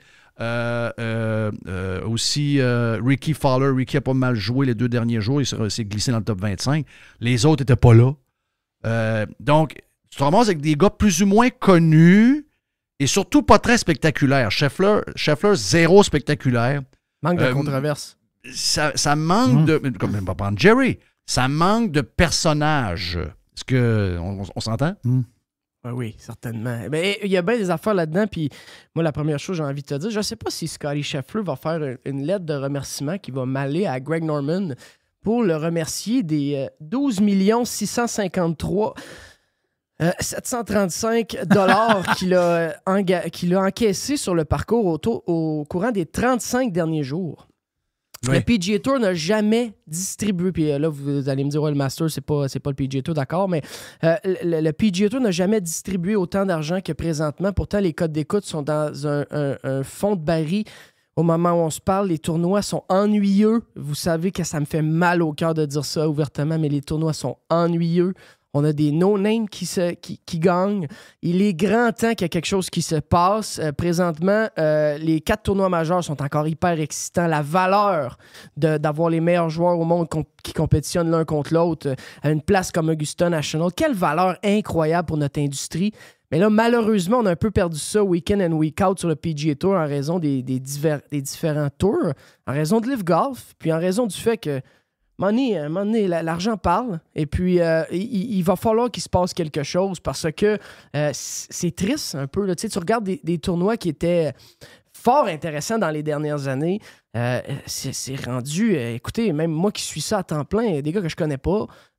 Puis tant mieux si on a des belles histoires une fois de temps en temps, mais le golf n'est pas dans un cul-de-sac, l'industrie va bien, mais le golf professionnel, qui veut pas, est un moteur pour l'industrie en soi, connaît des ratés présentement. C'est un spectacle avant tout. Faut pas oublier que au bout de la ligne, si l'amateur de golf dans son salon n'a plus d'intérêt ou a moins d'intérêt, ben ça affecte tout le monde. Donc, je pense que le PGA Tour a fait un super deal avec des investisseurs des grands investisseurs de différentes équipes sportives américaines. Ils se sont dit, regardez, on va essayer de protéger le PGA Tour de l'attaque de l'Arabie Saoudite. Mais là, je pense que les adultes doivent se parler. Ils doivent se dire qu'on a un produit à conserver. Puis, moi, je trouve ça bien le fun pour les joueurs, puis bien le fun pour Scottie Scheffler qui a fait 12,6 millions dans les 35 derniers jours. Il mérite amplement ce qui lui arrive. Mais je pense que ça va être le temps que le fan de golf soit remis au centre des préoccupations des décideurs du golf professionnel parce que ça fait dur. Ça a l'air compliqué, hein? Ça a l'air compliqué de marier les deux. C'est pas facile de marier des républicains et des démocrates. C'est pas facile. C'est pas facile marier des gens du Parti québécois puis des gens du Parti conservateur du Québec dans un souper de famille. C'est pas facile, mais parfois, il y a des leaders qui sont capables de réunir les gens, qui sont capables de passer au travers des différences pour se dire, écoutez, ici, il y a une game qui nous réunit tous, qui est plus importante que nos petites différences, puis je pense que ça serait important, ou nos grosses différences. Je pense que ça serait important qu'on s'assoie. Il y a une personne qui peut faire ça. C'est qui? Tiger Woods. Tiger? Ouais, mais je suis un peu peu Mais vas-tu le faire? Y a-tu le goût de faire ça? T'sais, là, il non, pense parce encore à qu'il compétitionner s'est au PGA peinturé dans un Championship. coin. Oui. Il y a bien des gens qui se sont peinturés dans un coin, mais je pense qu'il va falloir que de chaque côté, il y a des gens, il va falloir qu'ils oublient ce qui s'est passé un petit peu. Là, j'ai pas vu, moi, personnellement, les rumeurs sur Rory McIlroy, mais là où j'en suis, c'est que moi, j'espère qu'un gars de même signe pour Live, parce que là, à la fin de la journée, si le Live Golf vide toutes les vedettes du PGA Tour, ben, par la force des choses, il n'y en aura plus de PGA Tour. Donc, ça prend quelqu'un qui plie d'un bord ou l'autre. Il faut que ça plie, là. Faut que ça plie, faut que ça s'entende. Faut que Brooks Koepka joue contre Jordan Speed. Faut que Justin Thomas joue contre Dustin Johnson. Faut que John Ram soit capable de compétitionner avec Scottie Scheffler. Là, vous êtes en train de me dire qu'on va jouer le Memorial, le tournoi à Jack Nicklaus bientôt, puis que je verrai pas John Ram contre Scottie Scheffler. Comment ça? T'as peu, là. T'as peu. Moi, j'ai pas vécu la Ligue nationale et l'AMH. Trop jeune pour ça. J'ai pas vécu beaucoup de situations comme telles. Donc, peut-être que vous êtes capable d'en témoigner un peu plus que moi. Mais là, ce qui arrive, c'est que la Ligue qui essaie de compétitionner le statu quo sont en train d'aller chercher tous les gros canons. Les gros canons sont vraiment séparés présentement. T'sais, on a pu... on a vraiment dilué le produit du PGA Tour. Puis t'as des fans de golf, comme vous autres, vous êtes des connaisseurs. Dodu, c'est un connaisseur. Toi, t'es un connaisseur, Jeff. Mais t'as le fan de golf de temps en temps. Mais le fan de golf de temps en temps, il regarde un tournoi normal de la PGA, il ne connaît pas personne. M'excuse, il ne connaît pas personne. Personne. Tu sais, Steven Jagger, là, c'est un super joueur de golf. Il a gagné récemment son premier tournoi sur le PGA Tour. Steven Jagger, tu demandes à n'importe qui suit. T'sais, moi, je le connais zéro. Ben moi non plus. Tu sais, je sais un petit peu c'est qui, là. Parce que bravo à lui. Capoté. Bravo, c'est super, mais tu devrais être sur le Korn Ferry Tour. Tu sais, là, il manque de... Puis c'est un peu pour ça aussi que je trouvais qu'il n'y avait pas assez de joueurs au Masters en fin de semaine. Ça prend vraiment des grosses compétitions dans les prochains 3, 4, 5, 6 mois.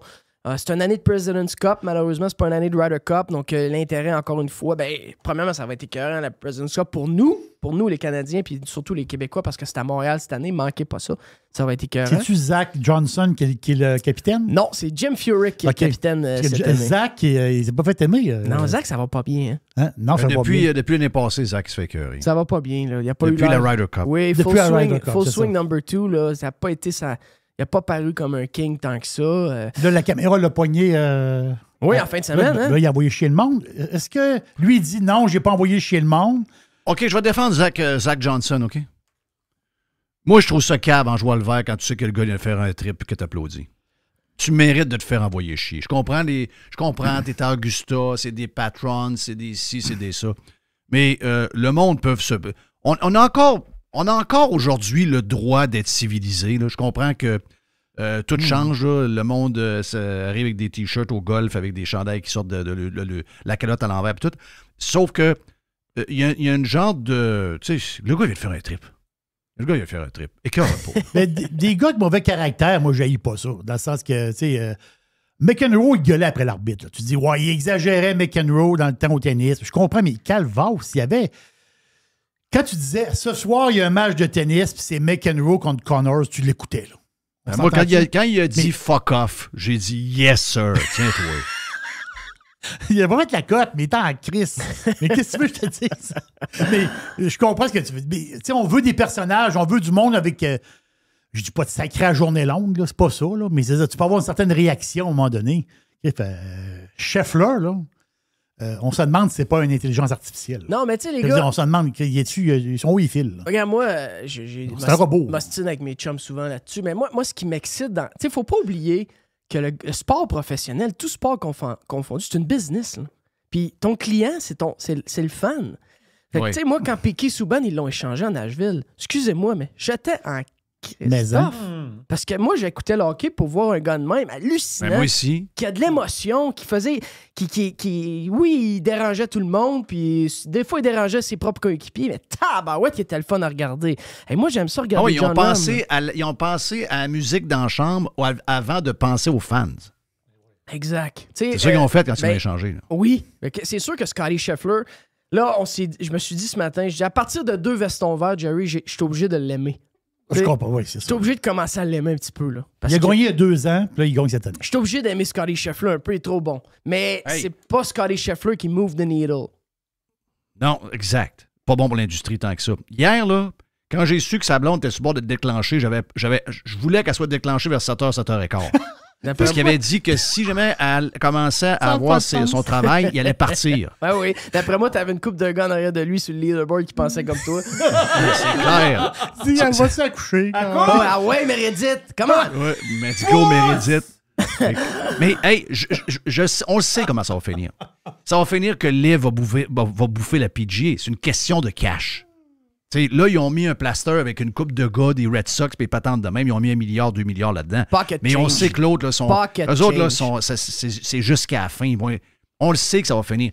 Mais il faut juste que ça finisse que il y ait tout l'historique de la PGA. Il faut que les terrains où les tournois vont avoir lieu importants, ça demeure, etc. Il ne faut pas qu'ils effacent toute l'histoire.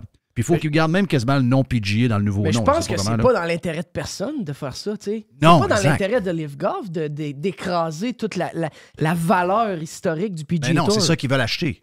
Exact. Eux autres, ils veulent mettre un chèque puis un montant là-dessus, clairement, mais il n'y a aucun intérêt de qui que ce soit qui veut faire de la business dans le monde du golf de reculer sur tout ce qui a fait le succès de cette belle patente-là, parce qu'il ne faut pas oublier que PGA Tour, écoutez, c'est quelque chose de très bien. Ça a eu beaucoup de succès depuis longtemps. C'est une ligue en santé. Là, on est dans une passe bizarre parce qu'il y a un compétiteur qui a les poches complètement pleines. C'est l'Arabie Saoudite, là. Oui, tu sais, je veux C'est dire, y a un pas de Américain, fond. puis tu as créé la PGA, puis la PGA est devenue aussi grosse et historique, puis tout ce que tu veux. Là, tu vois les gens de l'Arabie Saoudite qui ont sacré des avions, avec je ne sais pas trop qui, on ne sait pas trop toute l'histoire, là, mais il y a beaucoup de... Tu sais, je ne sais pas, si c'était britannique, il y aurait de la résistance, mais ce ne serait pas la même. On serait pas là, là, c'est non. l'Arabie Saoudite. Ben. Tu le fais mal, là. Je pense que ça fait mal un petit peu à tout le monde. Tu sais, peu importe, c'est cool. Tu sais, il y a cet élément-là, c'est évident. Puis je pense qu'à la fin de la journée, nous autres, en tant que fans de golf, tu sais, oubliez tout le reste. Là, présentement, le plus grand perdant, puis pas pour une semaine comme le Masters. Tu sais, là, on est gagnant. Parce que là, on voit les gars ensemble, on voit, tu sais, on est capable de savoir c'est qui vraiment les meilleurs joueurs au monde. On l'a vu en fin de semaine, c'était qui le meilleur joueur au monde. Mais le passionné de golf, quand il écoute les séries de la Coupe Stanley, quand il écoute le Super Bowl, quand il écoute les finales de la NBA, il veut voir les meilleurs joueurs jouer l'un contre l'autre. Il veut savoir c'est qui le meilleur. Puis malheureusement, c'est pas ça qui se produit présentement sur le golf professionnel. It can only last so long. Tu sais, je pense pas que c'est quelque chose qui peut demeurer encore longtemps. Non. Ça fait trop longtemps. Ça achève. Puis, tu sais. Moi, je pense que ça finit cette année, là. Ben. La décision ultime s'en vient, là. Je pense aussi. Tu sais, à la fin de la journée, je veux dire, on arrive devant un crossroad. Là, il va falloir qu'il y ait quelqu'un qui prenne une décision quelque part. Il va falloir que les gars mettent la hache de guerre quelque part, sortent le calumet, puis qu'on passe à un autre appel. Exact. Oui, exact. Hey, Fred, c'était bon. Très bon. Très bonne demi-heure avec toi, mon ami Fred. Merci, Jerry, c'est toujours thank le you, fun. man. Merci Yes. à Mr. Wine. Merci à tout le monde qui sont passés aujourd'hui. Mon nom est Jeff Fillion. Voilà, le début de la semaine est fait. Ça, vous savez ce que ça veut dire? Ça veut dire que quand on commence le mardi, on pense déjà au week-end. C'est le même. C'est le même que ça marche. We are working for the weekend. J'ai jamais oublié ça. On est parti. See ya.